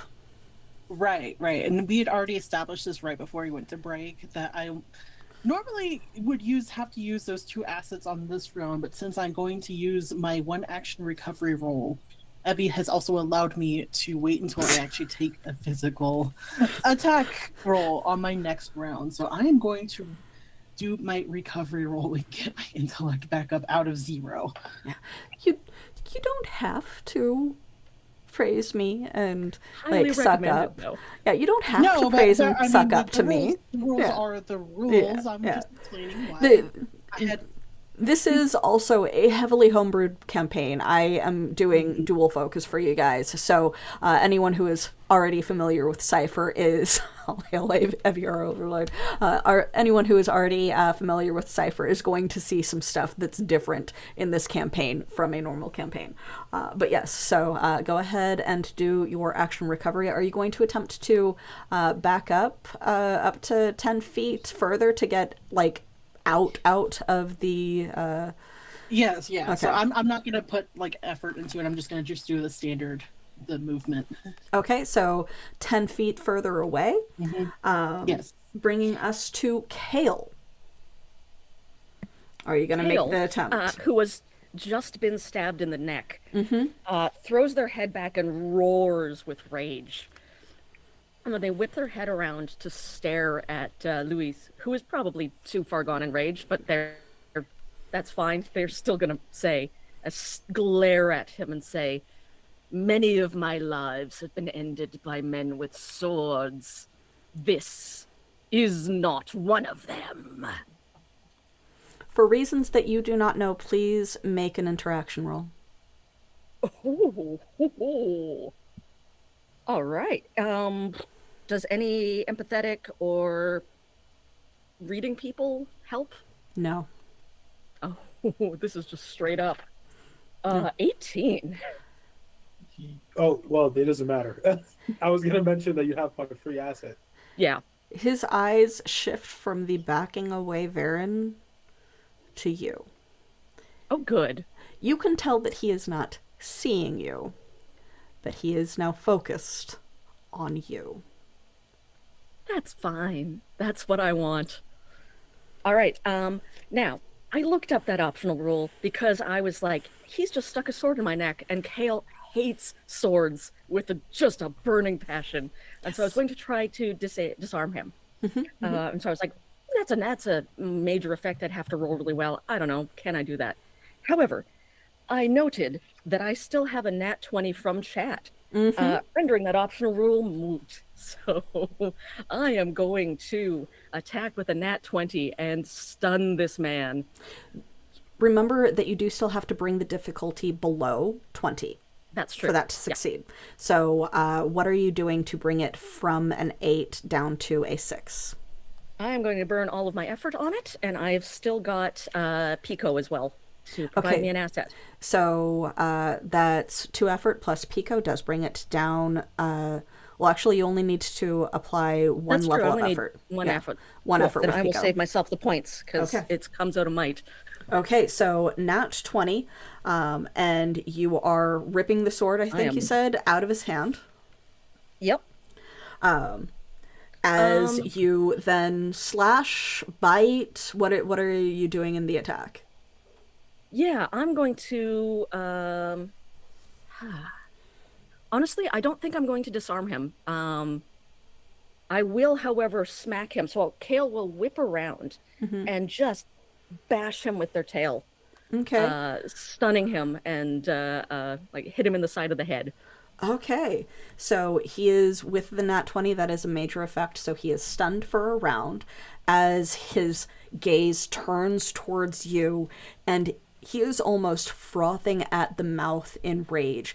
But the rage, as he is focusing on you, seems tinged with fear. Something about you and what you have caused in terms of whatever redirected his focus to you is equal fear and rage. Oh, good. Perfect. But you whip around, sword coming fully out of you, blood gushing to the ground as it does so, your tail smacking into the side of him, and he is just briefly stunned for the round. Losing his turn because he is stunned. There are no more thugs. Bal, because that was the turn immediately after the Dark Strike, right? Okay, so currently, the wound on his shoulder does not look like it is closing. Bal, it is your turn. My turn? Yes. Oh, I'm gonna close the distance and put my sword through him. Okay, he is unable to do a speed defense. So it would be a might defense. So you are rolling against difficulty 6 to hit. I'm gonna put 2 levels of effort into this then. And I got an additional asset from my ghost. Which brings it down to whatever. So that brings it down to a 3. 16. 16 hits. How much damage do you This is the do? problem. It's always when I don't need it. I mean, Kale will allow Bal's sword because Bal would never use it on them. Yes. Never. Yeah. I think Wait, because is the rapier a light weapon? Yes, I believe so. Okay, and since you said that the gun is also only 2, that means that it is also a light weapon. Remember that your light weapons are always eased by 1 when you are attacking with them. Oh, I did not know that. Yeah. I know they're light because I am impaired in medium and heavy weapons. So Yeah. everything that I use is light. Yeah, so light weapons are always eased by 1. Should have been remembering to use that this whole combat because I'm unarmed striking. If you hit as a medium weapon or a heavy weapon, it no longer counts. Yeah. Okay, that's fair. I don't think I think because he's focused somewhere else, she's just gonna sort of not run at him, but like briskly walk, and then kind of like I'm picturing Marth in Smash Brothers, like draw back and then just drive the sword through. Okay. So I take 2 damage. So how much damage was the bite from, or the tail smack from Kale? That was 6? It is 6. Okay. So, 6. And then -2 from the sword. Team. You're bringing him down. He is looking battered as fuck. And right now, at least until the start of the next turn, he is not healing. Fong. What you gonna do? What you gonna do? All right. So first, Fong is, I mean, he feels so behind. Everyone has like surrounded this guy, and so he's gonna do like a nifty little slide before he makes his attack. I'm gonna use that as my attack flourish to send Baron another asset, and I am gonna take. I am gonna try a little. There's gonna be a little penalty because I'm gonna do swipe as well. Okay. So I am trained in medium bashing. Okay. I've got my free effort. Okay. I'd like to use Ball's asset as well. Okay, so 6, 5, 4. Yes. Oh wait. So that'd be 3 minuses right now, right? Yeah, because it's starting at a 6, 5, 4. Okay, so 3. There you go. Great. I'm happy with that. Yeah. I'll go with that. Yeah. So you're aiming for a 9 or better. Sick. 14. 14 definitely hits. All right. Now with the swipe, I am doing 1 less damage, so it'll Okay. be 7 instead. However, as part of this swipe, it will daze him for a round, so all tasks they perform will be hindered. Okay, so over this next coming round, he will, just gonna after he stun comes lock out this of the stun, instead of being incapable of acting, he will at least be hindered on all actions. How much damage do you do with that reduction in damage? 7. 7. All right, so -7 because he is not currently healing. So 1, 1. All right. You are getting him very, very close. So, Varen, it looks like he might be starting to come out of it because he comes out of it on Kale's next turn. This is also the round that he would start healing again, meta-wise, letting you guys know. It is back to your turn. Fong, also note that you have an asset from chat. Oh, sick. Thank you. Chat, you're the best. Yeah, thank you, chat. How far away am I from him now? You are about 15 feet. So still within what is considered short range. Oh, very much so. Very much so. Okay. Short range is 50 feet. Oh, all right. Yeah, you are not in immediate range, so you would not be able to easily engage him in melee, but he is very much within short. Oh, okay. In that case, again, this time, onslaught targeting eye, and then my dark mat putting a point of for my intellect to bring him down again. Okay. To the 2, plus Okay. the asset that Fong just gave me, plus I think the 2 assets that I had from the previous round. Okay, so how many assets? Like, give me So I what your think total is. I think there's 3 assets I'm using. Okay. So again, that comes from Dark Matter Strike because I am attacking a foe within long range. It Okay. enables, basically entangles its limbs, holding them in place, eases the attack by 2 steps. Okay, Then so... I am using my Onslaught, Okay. which inflicts 4 points of damage. That's an action. And then also with that is Targeting Eye, which is I'm trained in any physical ranged attack as well. I just need to know how much it's reducing, because you've got, from Fong, you've got your targeting eye. What is the total it's being reduced by? I think you've got 3 from Fong. Just so Yeah, 3 from 3 Fong, from Fong, and then 2 being from trained the targeting thing. eye, and then 2 from. So basically, I think You I just have brought to, it down to 0. Because he is still stunned, which means that he is only might defensing, and he might No, defense at baby. 6. So you can choose to roll so that you can attempt a special, a minor or major effect, or you can just take the hit. I only want to roll just to see if I can get that minor or major, but otherwise, Yeah, yes. note So that a is- natural 1 is an automatic fail, and I will get a major or a intrusion. well, it was an 11, so Okay. that's like almost like 2 1s. But It's yeah, so yeah, that is it's not a 4 1. points. It's not a minor effect, but yes, you easily hit, dealing how much shadow It is a- damage? So it is 4 points of damage because this is I'm making it a physical attack, Okay, so that way targeting eye does activate. okay. So My goodness.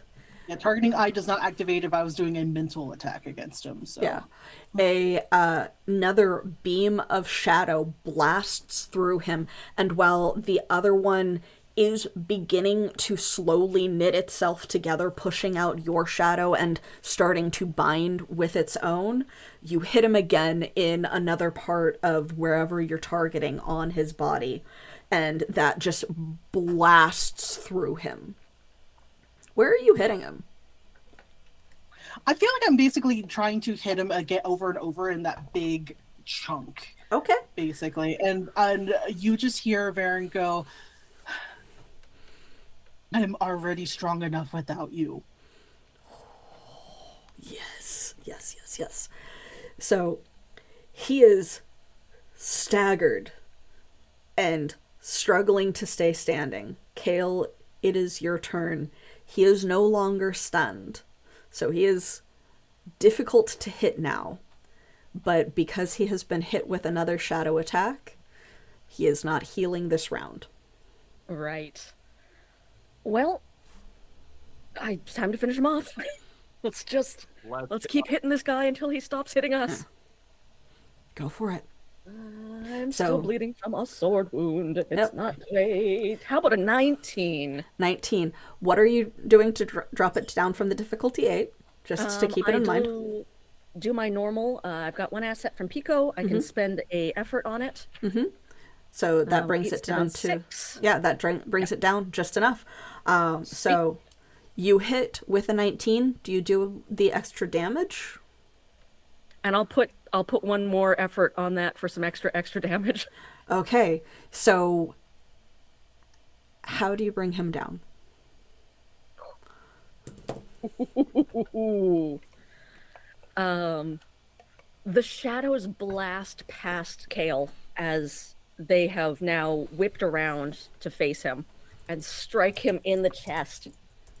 As he's stumbling back, Kale will snarl and coil up like a cat ready to strike, and they'll be like, "There is a darkness deep within your heart, and I think it has taken control. You should have fought it harder. But no matter. Your fight has come to an end." And they will just fully tackle him and crush him to the ground under their claws. Beautiful. Beautiful. So as you tackle him to the ground, claws sinking in, this thick, viscous blood seeping from his wounds as the light dims from his eyes, sword dropped to the ground. He is down. The street is quiet. The smell of blood metallic in the air from everyone's various wounds.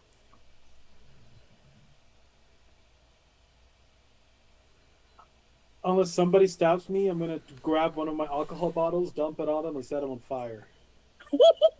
Oh, snap! Is anyone stopping her? I think if Ball like nudges giant Kale, Kale will just be like, "Yeah, okay, just get off." Get off I'm of just the going to be fallen form watching of this guy. intently. I'm just going to watch intently, essentially. Okay. A round goes by as the sword, or as the fire begins to take. Kale will let their guardian form lapse, and they'll go back to being their human form. Okay. And they will be like, Another round goes by as the fire consumes the body, "Ooh." and you see a Kale finger is twitch. pulling out. Oh no! Ooh. Oh no! I feared as such. I'm going to pull out my sword and I'm going to behead him. With a rapier? No, Just drive it through his heart. I'll use one of He the did. swords you He got. did drop his own sword. That Oh, is yeah, a slashing that's true. sword. I will. I'll use that then. I'll behead Okay. him some one way or another. Okay, I would like a might check. It is hindered at the moment because this is a medium weapon. Oh yeah. Okay. Can I give advice from a friend? I'll be like, "Two hands there, dear."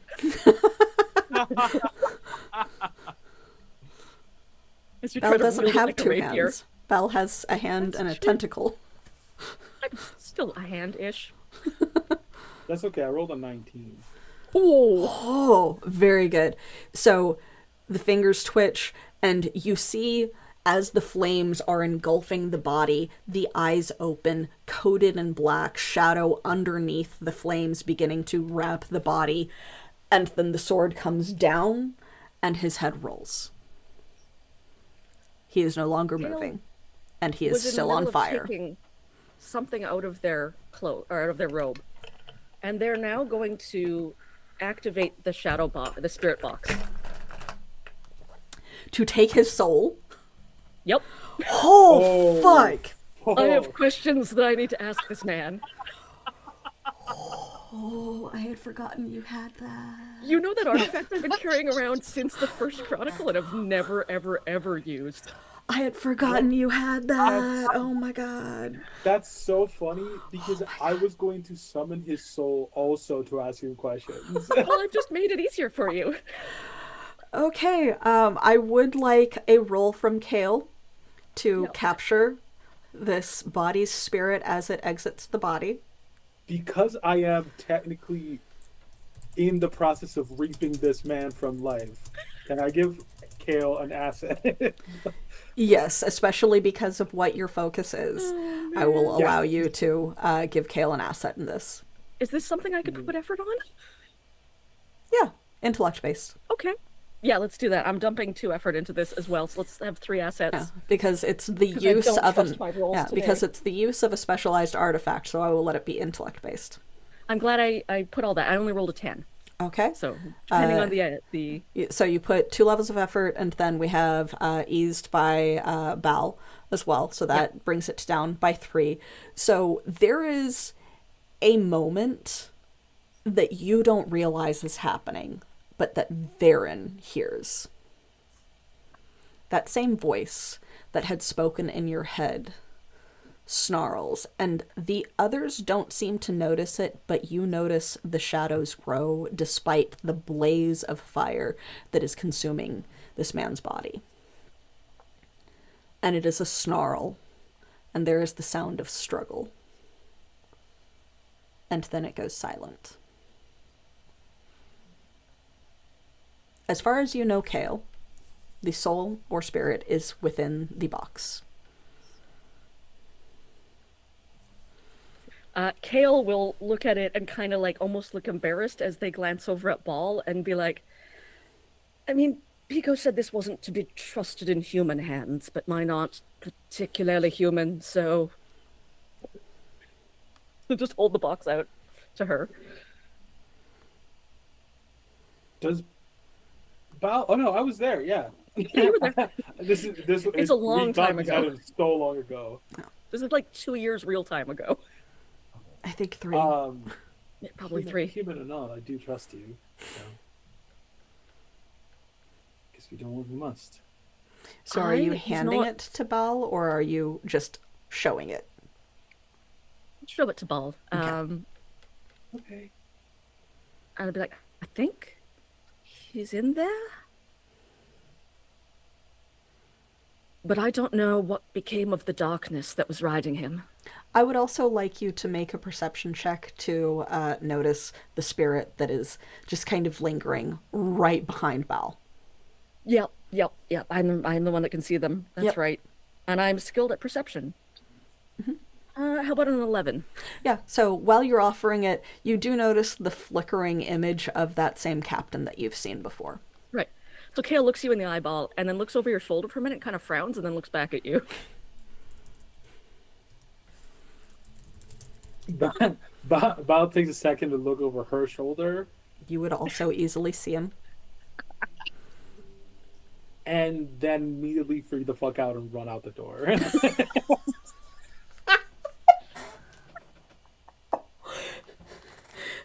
You haunted. Bal's haunted. Does he follow you, Bal? He has to, yeah. Okay, so he has There's a to. specific, hold on. He has to stay within. The spirit must remain within immediate range. So, Fong, you would have seen the flickering spirit because if the spirit is visible to the enemies, it is also visible to you. So you would have seen the flickering spirit approach with Bal as Bal was coming over to behead this guy because Bal has to pass you for that to happen. I will say, And then, I did activate the spirit, so it is corporeal. yeah, so That everybody can see it. yeah, so if the enemy can see it, There's so such a can your guy there. allies. So you would have noticed it at this point. Varen is further away, and there was like everything going on inside. So as you go running past, Varen, you also see Bal run, and then the flickering, still visible spirit of what seems to be a pirate chasing after Bal. I imagine it's doing that creepy ghost thing where it just like floats along behind it, her like it's tethered. They are also dressed similarly to what Bal's captain getup is. Yeah, Like She's the not small wearing his it right coat. now. She left the coat yeah, behind, but the coat and the hat and everything. Yeah. yeah. Wow. I think Fong is just gonna, because I remember, Fong remembers the incident in the woods before. And Fong's just like, all right, here we go again. And then this time Fong is gonna chase after Bal as Corey is indisposed at the moment. So Fong can keep an eye on Bal. Smart. Okay. So combat is officially over. We are out of initiative order. The body is burning and beheaded. Exit pursued by a ghost. Yes. No, absolutely. I'm gonna take Yes. my 10 minutes Yeah. recovery. So you guys are going to stop and take a breather, watching Fong chase after Bal. Yeah, Kale will actually come over to Varen and kind of still holding the spirit box and be like, "Are you all right? He got you very, very good." I'll be fine. It's just he called me a forest spawn, and there was something else there. Like something was using him. And There was it a wanted point. to use me too. It's I gone. could tell that he wasn't himself.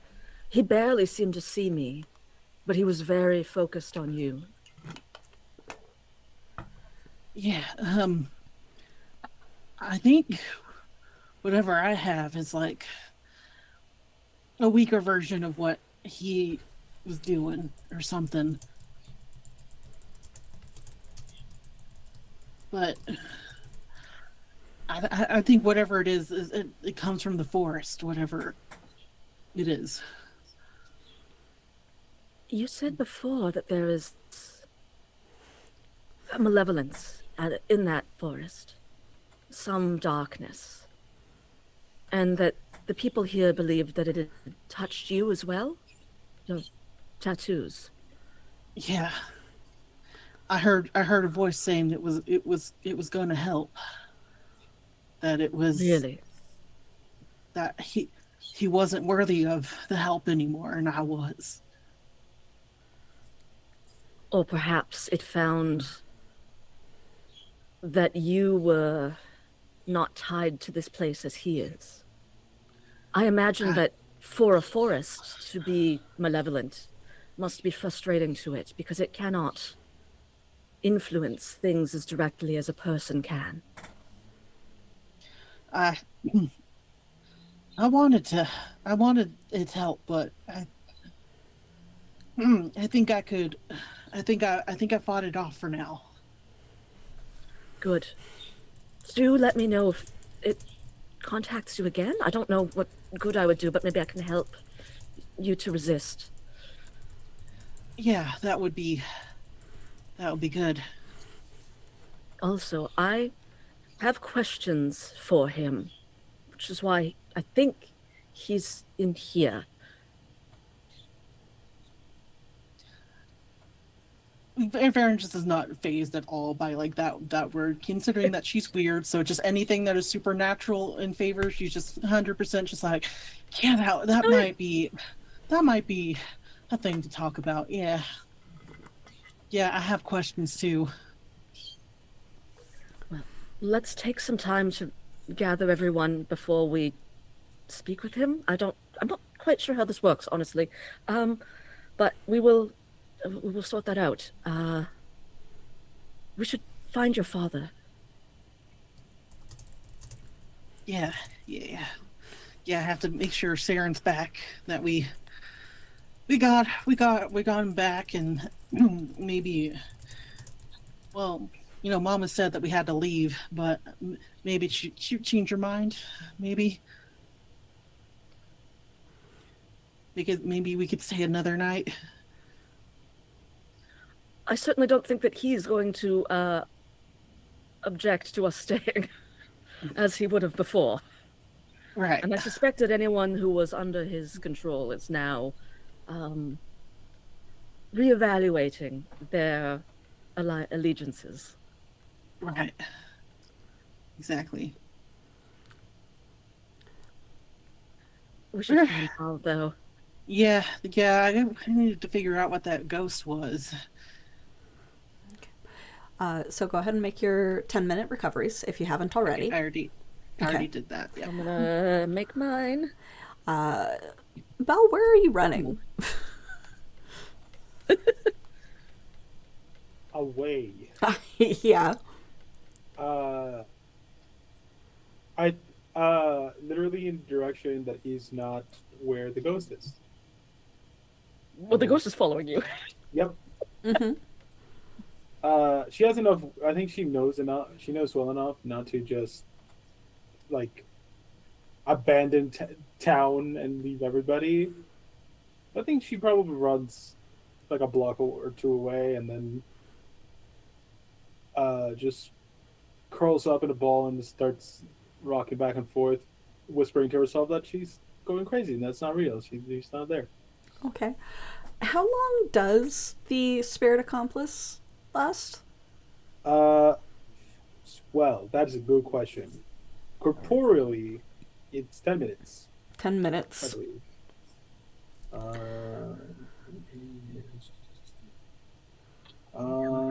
Sorry, one moment. Oh no, there is no. There's no duration? No. He just is. Okay. So, Fong, as you catch up... Sorry. A spirit remains corporeal for up to 10 minutes at a time, but fades back to being insubstantial if not actively engaged, which I did kind of actively engage with him. Okay. The Okay. So, ghost does. I can still see the ghost. Yes. He is still with me. so Fong, as you approach, or catch up rather, you see Belle curled up in a ball somewhere.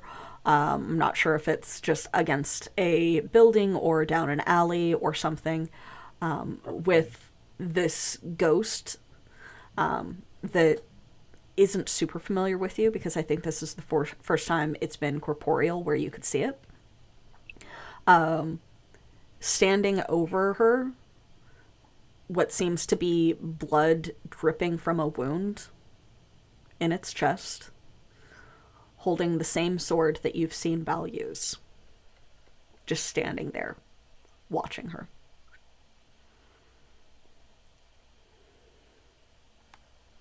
I think that Fong is going to, like, if it's an alleyway, I think Fong is going to approach and not address the ghost. Like, if it seems like Fong can pick up on the vibe of Bal, wanting to, in effect, believe it away, that it's not real, then I think Fong is just gonna he's gonna go up against the wall, facing Bal, and then kind of slide down and just say, "It's okay. I'm right here whenever you're ready." Since you're counting your panic as interaction, I believe, Bal? I feel like that would be correct. Okay. But even if the ghost, I think, even if it's incorporeal, I still see it. Yeah, you're still able to see it. So you may either choose to deal with Bal's panic attack as you choose, or you can make an intellect save to kind of will it out of visibility. She's going to try to will it out of visibility. Okay. 2. You feel a cold hand brush through your hair. It is not from the same direction that Fong is. Fong, you see this figure kind of crouch and reach down to try to move Bal's hair out of the way to get her to look at him, but the hair does not move. You hear mumbling to herself, you hear, "Wow, Fong, your hand's really cold." And Fong, like, takes a moment, and then he says, yeah, my hand is really cold. I'm sorry."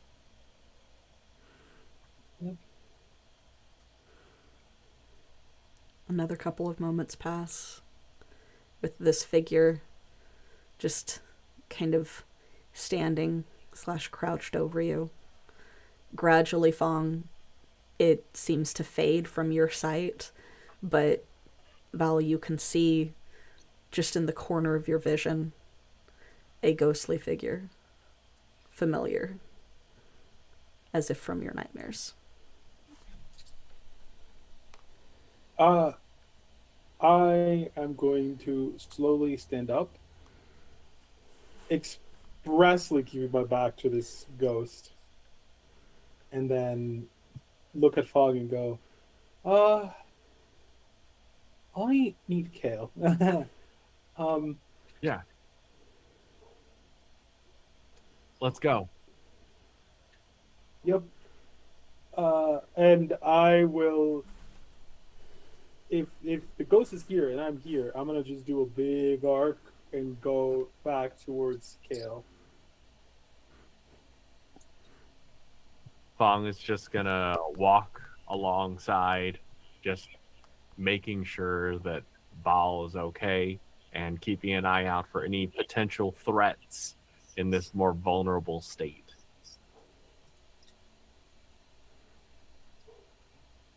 I think at that point, Kale and Varen are like coming out of the warehouse to come look for Baal. Oh, they were in the middle of the street in front of the warehouse because Varen had run out of it. So yeah, you guys would probably be able to meet up because your 10-minute rest is about the same amount of time that it takes for the spirit to become incorporeal.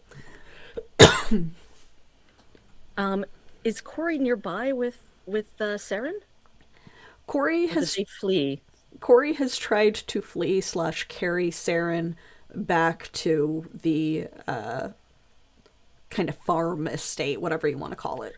Cool. We'll meet up with them later. So Yeah. Kale will see Ball I'm sure instantly read that Ball is not okay right now, and then just like run over to her. Because Kale can see spirits, you can see that the ghost of the captain is still there, Oh, yeah. following. No, I know why Ball is upset. Yeah. You are very well aware. Yeah. Varen, I would like an intellect roll from you as well. Ooh, okay. 7. It's good enough. It's your family. You were the one that was concerned about them. You still don't know where your father is.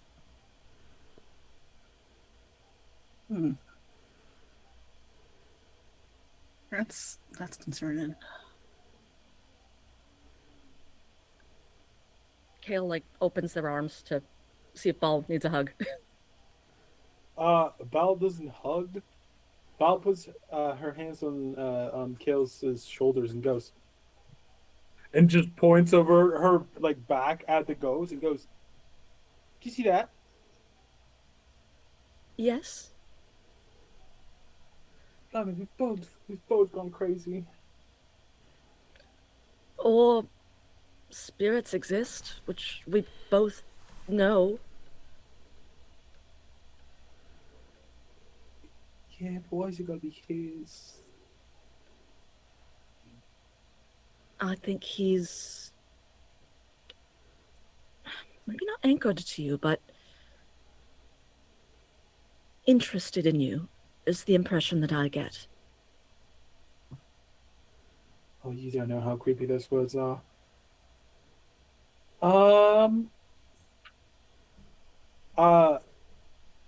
I turn to Varen and I say, Varen,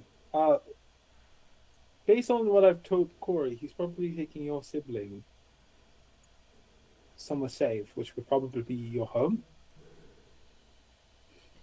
I feel like we should put a pin on whatever the fuck that is, and I point at the spirit again. Because we still need to find your father, right?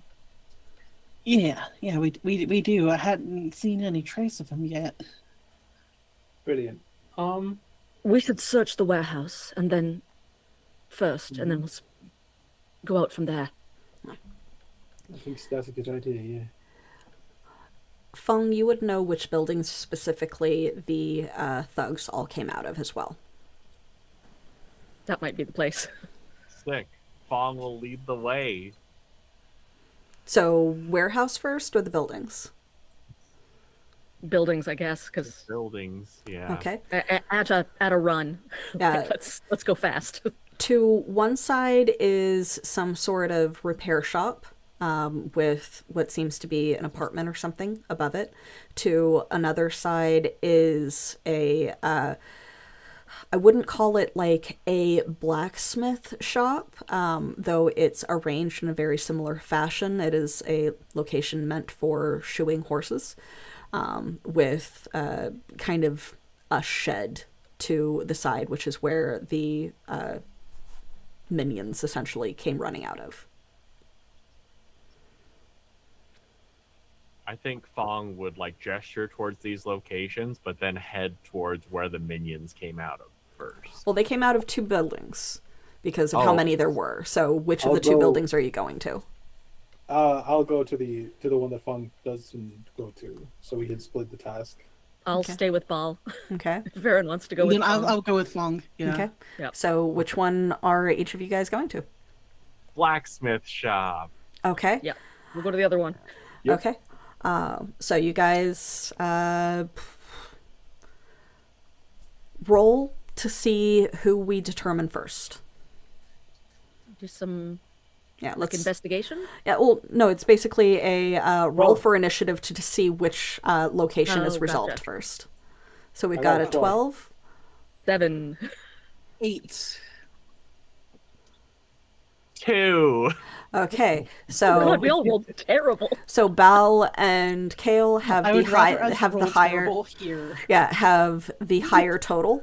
So Yes. you go into the repair shop and apartment first. The door is even cracked open from them having rushed out. The shop itself seems mostly undisturbed. There is no one inside, though there is an obvious stairwell to the side that would lead up into the apartment. Are you investigating downstairs in the shop first, or are you going upstairs? What was Varen's dad's name? Because it was Varen, Saren, and Karen, but I Yep. don't remember the dad. Yeah, it started with a CA. CA, yeah. Carl. Segan. Carl. Segan. Yeah. So Carl Segan? Sagan makes sense, but yeah, Segan. Yeah. Segan? Segan? Do you want to look down here, Ball, or should we go upstairs? I think matters of the haste is advisable. We should- Yes. one upstairs, one downstairs. Right. I'll take upstairs. Okay. All right. Search check from each of you. Yep. I want to put a level of I effort am into this. skilled in Well, this is perception. I got a 19. Is this speed or intellect? Either, honestly, because you're trying to I'll do it quickly.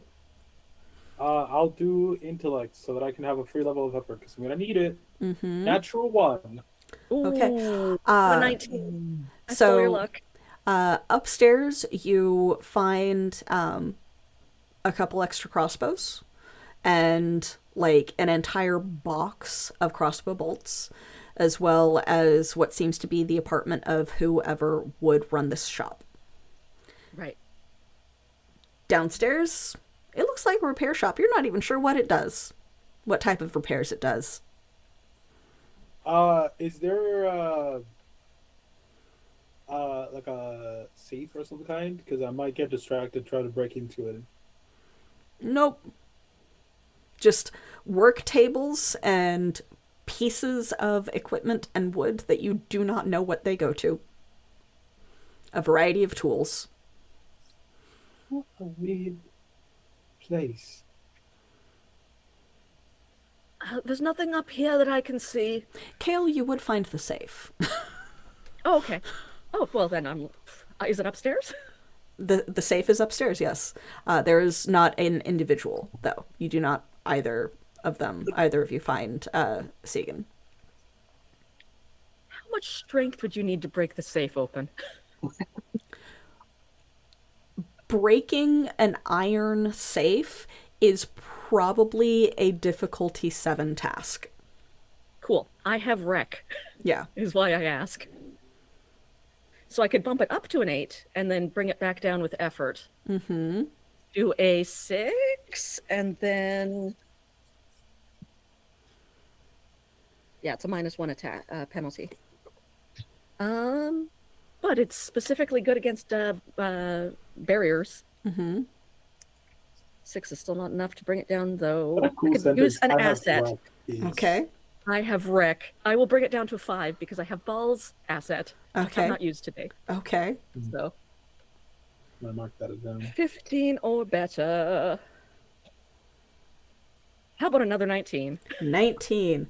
Okay, so you go to like break this and you're like just messing with the latch on it, and it is still a struggle, but you do manage to jiggle it and turn it enough to where you break the mechanical device that holds it shut, and you're able to swing it open.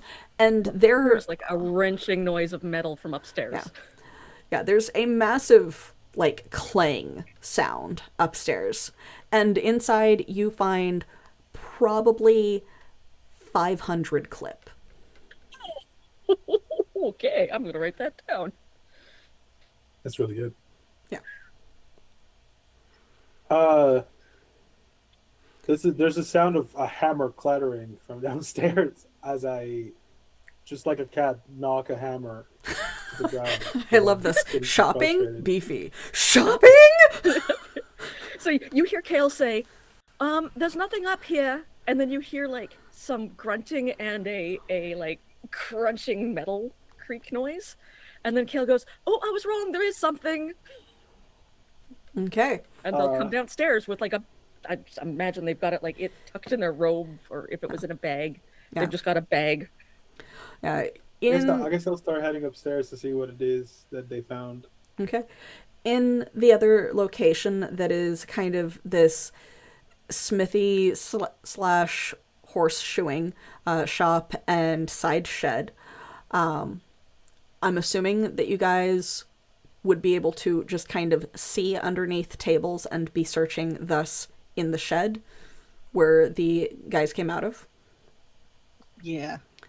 As you enter the shed, you do not need to make a perception or search check. You do see your father on the ground. Oh no. He is beaten and bloody. He is not moving. Varen runs immediately. You just see her, like, everyone when she screams this loud so everyone can hear as she runs over and starts like checking for a pulse. Give me a medicine check. I don't have any medicine, so she's It probably is intellect panicking based. too much. Yeah. Oh, okay.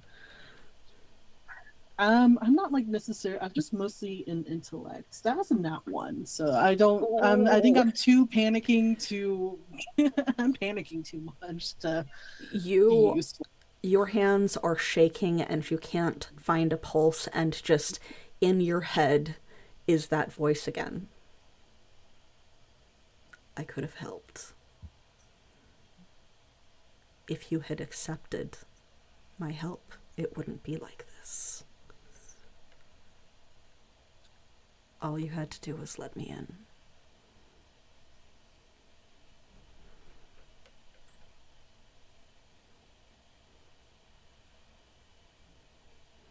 I did get an intrusion from that nat one.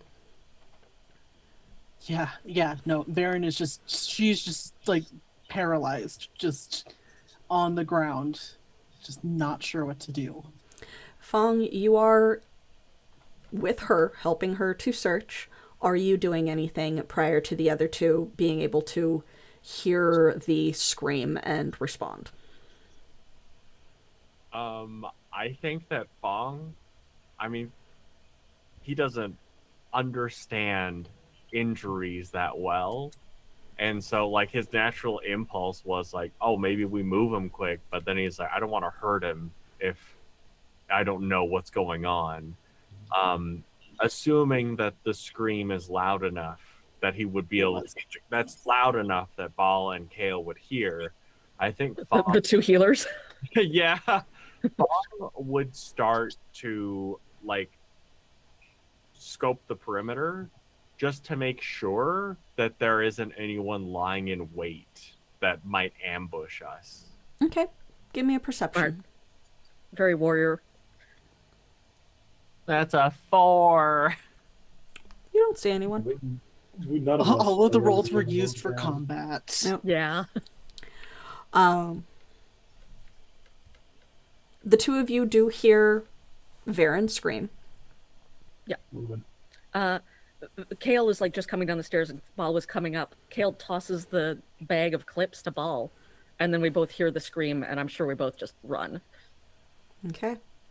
Yeah, we're going. Yeah. Varen, I would like you to call odds or evens and make a roll. Oh my. Here we go. Fong, you want to lend us some look? Does I don't Fong... have any extra to spend on this. I have made this call in a game that only Joel has been, but I do allow you to expend XP for others. So if someone would like to give Fong XP to use his special ability, you may. I have 6 Hell yes. XP. I'm doing that. You have 6 XP? I haven't Wow. had a reason to use any of them yet. Wow. I have 3 Nice. Your cycles I daddy. can use. Yeah. Damn. Burn that XP. Yeah. So would you like to explain what that special ability is to the audience, since this is a homebrew ability? Is this the influencing fate one? Yes, it is. Okay. So it says when someone fails a roll, you may attempt to influence fate. This is normally the equivalent of an intrusion. Though it can be prompted by a GM, like a GM intrusion. So basically, you have 2 rolls to hit whichever odd or even you want. Make a death saves for daddy. Yeah. Death saves for daddy. That's like Death Cat for Cutie, Death saves for Yeah. daddy. Yeah. What a moment to make that joke, too. That is perfect. I'm so I sorry. love you guys. No, I love you guys. That was perfect. I'm rolling evens. I'm rolling evens. Okay.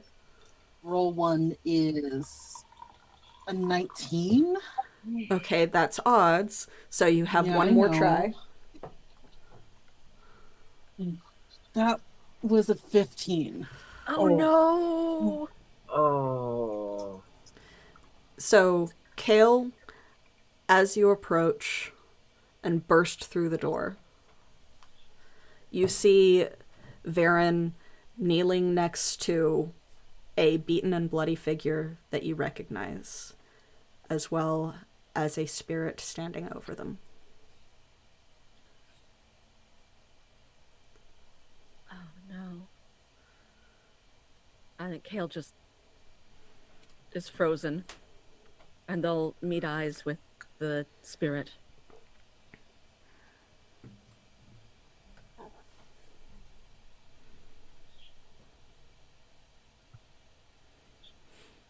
No.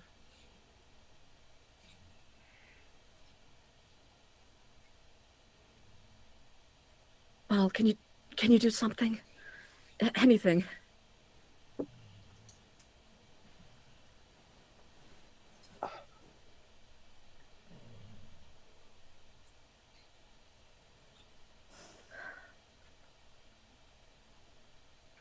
Not anything that is going to make or reverse what has happened. But A tear I'm gonna just reach a, I'm slides gonna down reach a Kale's hand out. cheek. And I'm going to draw forth. I'm going to use Shepherd Spirits to make Varen's dad's spirit visible. Yeah, to give. Usually, it's like a questions thing. It's like speak with the dead, but I'd like to sort of flavor it as giving Varen a last conversation Chance with to her say dad. goodbye. Yeah. I'll Yeah. allow it, yeah. Yeah. Yeah. So how many is it 3 questions? I thought it was... Or are we just It's playing it just out like a little scene? Yeah. He says usually no more than 3, but if we're flavoring it as something, that's up to Yeah, however okay. long that he wants Yeah. the conversation to happen. I'll let it be a short conversation. Okay. So, Okay. Varen, kneeling next to your father, this voice in the back of your head, Kale and Bal having stepped through and reacted immediately with sorrow. Slowly, a second figure of your father appears, unmarred, slightly transparent, and he reaches forward and caresses your face, and the voice at the back of your head silences.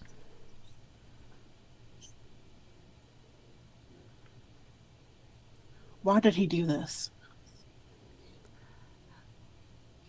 I was trying to get your brother away. I'm sorry, baby girl. I promised Mom that I would help protect, and you're gone now. Should I have let him in? No, baby girl. It's not your job to protect us. I'm your dad. I'm Saren's dad. And if you and Saren are gonna be alright, then that's all I need. That's all your mama will need. And you need to understand that. We got him out. He's the tall one. He's taken him back to the house. And that's good. You did a good job, baby girl. You remember that. You did a good job. I'm sorry I couldn't save you. It's okay. That's not your job. This was my choice. And I'll be watching over you, and I'll be watching over your mama. And I'll be watching over your brother. And you're gonna be strong. You're gonna be strong for me. I'm sorry. I was strong enough to resist him the first time.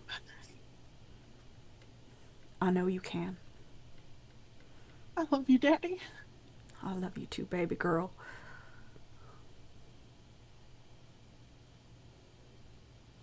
I love you too. You'll be strong, just like you were. And you're gonna take all that terrifying strength, and you'll be okay. We saved your brother.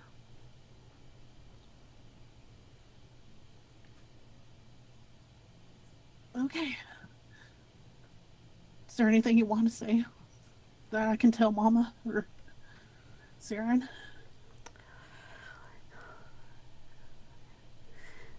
Tell her that I said I'm sorry for not listening to her. But it's better that both of you made it out.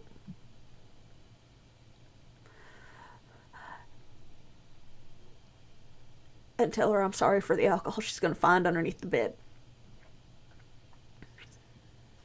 I'll let her know. Okay. I can at least do this. You're gonna be okay, baby girl. You're gonna be strong. You'll be fine.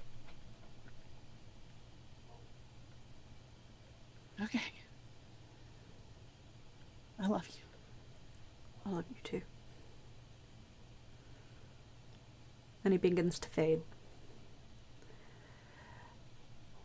I would like all four of you to make a perception check.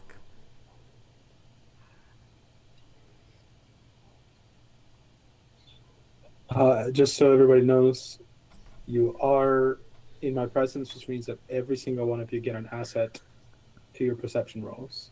Oh, right. Okay. I will That use said, it I when rolled I am an 8. trained. I have rolled a 10. I've rolled a 13. I don't have anything that necessarily helps with perception. You got the asset. I do have the asset. I also rolled a 13. Okay. Everyone other than Bal sees the flare of wings behind the spirit as it begins to fade. Each feather consumed with darkness and stars and nebulas.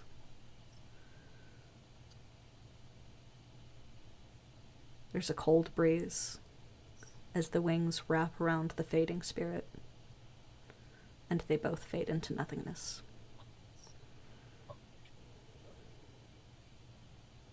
Hale kneels and bows their head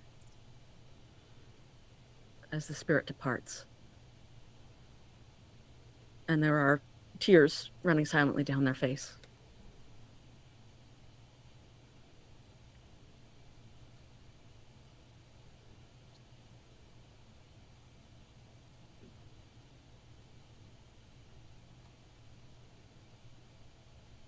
Farron stands up and she doesn't know exactly where to look, but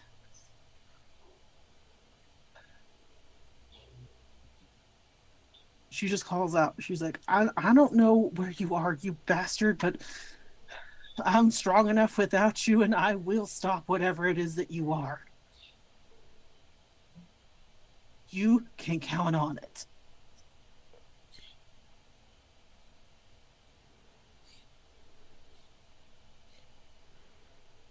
I think Kale gets up at that point and just rushes over to sweep Baron up in a hug. Just hold on tight. Yeah, she's gonna basically kind of collapse at this point and just grief.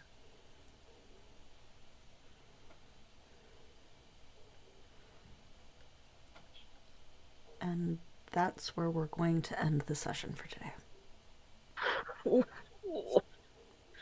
Hands up if you cried.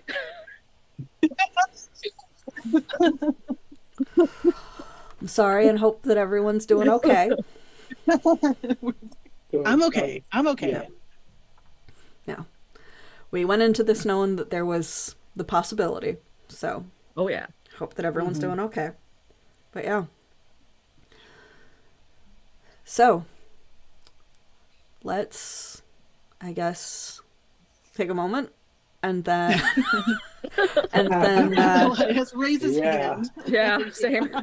go around saying who we are and where you can find us. Also, goddamn, role playing today, everybody. Yeah, good job, Holy guys. Damn. damn.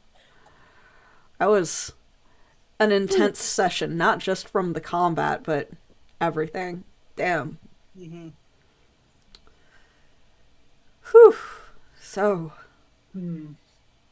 let's start with Alina this time. Yeah, I was gonna say let's give Amanda a second. Yeah, let's give Amanda a second. Hi, I'm Alina. I have been Kale, or both they them. We've been your big snarly dragon friend today. I am also the artist for the character art. If you missed that announcement at the beginning, you can check me out online at alinapete.com or at Blue Sky at alinapete. I just use my name a lot. It's a thing. I don't have a lot to shout out currently. I've got some books that I'm working on. I've got some art that I'm working on. But I've been real slammed with work, so I haven't been streaming art much lately. But you can find me Friday here on this channel, where I will be playing Vrak, our chaotic little goblin rock star. They are Kale's complete opposite. Yeah, we'll see you. We'll see you this Friday. Let's go on to Matt. Thank you. I'm Matt, he, him. Today I was Fong Wu, he, they, the risk-taking, stop hitting yourself warrior who fights with panache. And you can find me everywhere as Improv and RPG. So such an amazing session. Thank you all so much for having me. Absolutely. Yeah, this was awesome. I'll pass Yeah. it to Joel. Oh man. I'm Joel. I was about today. I don't fucking know what to say. Oh, I outside of I'm also here every other Friday, as playing Senior Fluffington and his alter ego Juan Ferreira. Actually, they're not technically alter egos. I don't know why I said that. They're just two people inside of one chihuahua body. They're just two dudes. It's probably why they shake so much. Then I'm getting ready to be a different character who's I have not spent a second thinking of the name yet. Oh. Also on Fridays here at some point in the future, we're working on it. Outside of Altered Echo Archives, I need to do it more consistently, but I do have a Twitch channel called Sign the Grackle, where I started doing variety, but I then I have just kind of been stuck on Resident Evil because it's kind of my special interest right now. So if you want to watch me play through the Resident Evil games, check me out over there. Check out that channel is what I meant. Don't check me out. That'd be weird. But yeah, Amanda, go. Hi, everyone. Hello. Sorry for making you cry. My name is Amanda, aka Panda Cabra. I use she, her pronouns, and I have been Baron Lek, the weird adept who dances with dark matter and siphons power. You can find me here every other Sunday, as well as every other Friday, again in our fairy tale Once Upon a Reflection game, where I will be playing Rosa and Thorn, who is the wild explorer princess who basically can master the swarm. So she is like a fun little kind of like nature princess who can help talk to birds and stuff. I don't really do much outside of those two games. However, I'm always around on the Discord. So if you're not following the Altered Echo Archives Discord, you should definitely join, because like I said, I'm on Discord pretty much 24/7. I'm also occasionally on Blue Sky when I remember to log in and post something. And I love this crew. I love that you allow me to go there emotionally with my role play. And so with that, I will hand it over to Evie. All right. Hi, I'm Evie, the Disaster GM. My pronouns are she, they, or any. I am the occasionally torturous GM for both this and our other campaign, which we will be coming back to after over a month, I think, of hiatus due to just a variety of outside circumstances and various friends and family birthday type things that we had to handle. So we'll be coming back after a while to another very dramatic session because of everything that happened over there. So I guess if you aren't already following us, go ahead and follow, and on YouTube, ring the bell for notifications so that you can be let known when we go live, because this coming Friday, we're going to be doing some more dramatics and stuff. Generally, you can just kind of find me here. I am briefly guesting over on Fuzka's channel. I was over there last night with my old guest character from 2023, I think, Cam, in her D&D campaign, and we are fighting a dragon that if it eats you and kills you, you cease to exist and no one remembers who you are. So that's a dramatic fight that we are going through at the moment. I promise I'm not taking it out on my players. I promise I'm not. But yeah, so... It's okay, we love the pain. Yes, yes. Hopefully it was a good fight for you guys. Very dramatic. There you go. Thank you very much, Panda. But yeah, so if you are watching on Twitch, go ahead and stick around. We will be raiding into another channel. It looks like Cobalt Press is actually on right now, and they haven't, I don't think they've been going for very long. Oh, no, they've been going for 3 hours. They're probably about to end. Let's see if I can find someone that hasn't been going for very long that we can raid into. Does anyone have suggestions? I do take suggestions. Everybody's been going for a I while. have not been active in the TTRPG space outside of actually playing in streams for so long. So I Everybody's have been no clue going. who's live. Yeah. Everybody's been going for a while, like 2, 3, 4 hours. Okay, let's see. We are just kind of randomly filibustering, etc., etc., etc. Links are in chat and description if you would like to follow our players and support them in any way. They are wonderful. You should do so, etc., etc. Everybody has been going for so long. 4 hours, 3 hours, 2 hours. Literally just ended.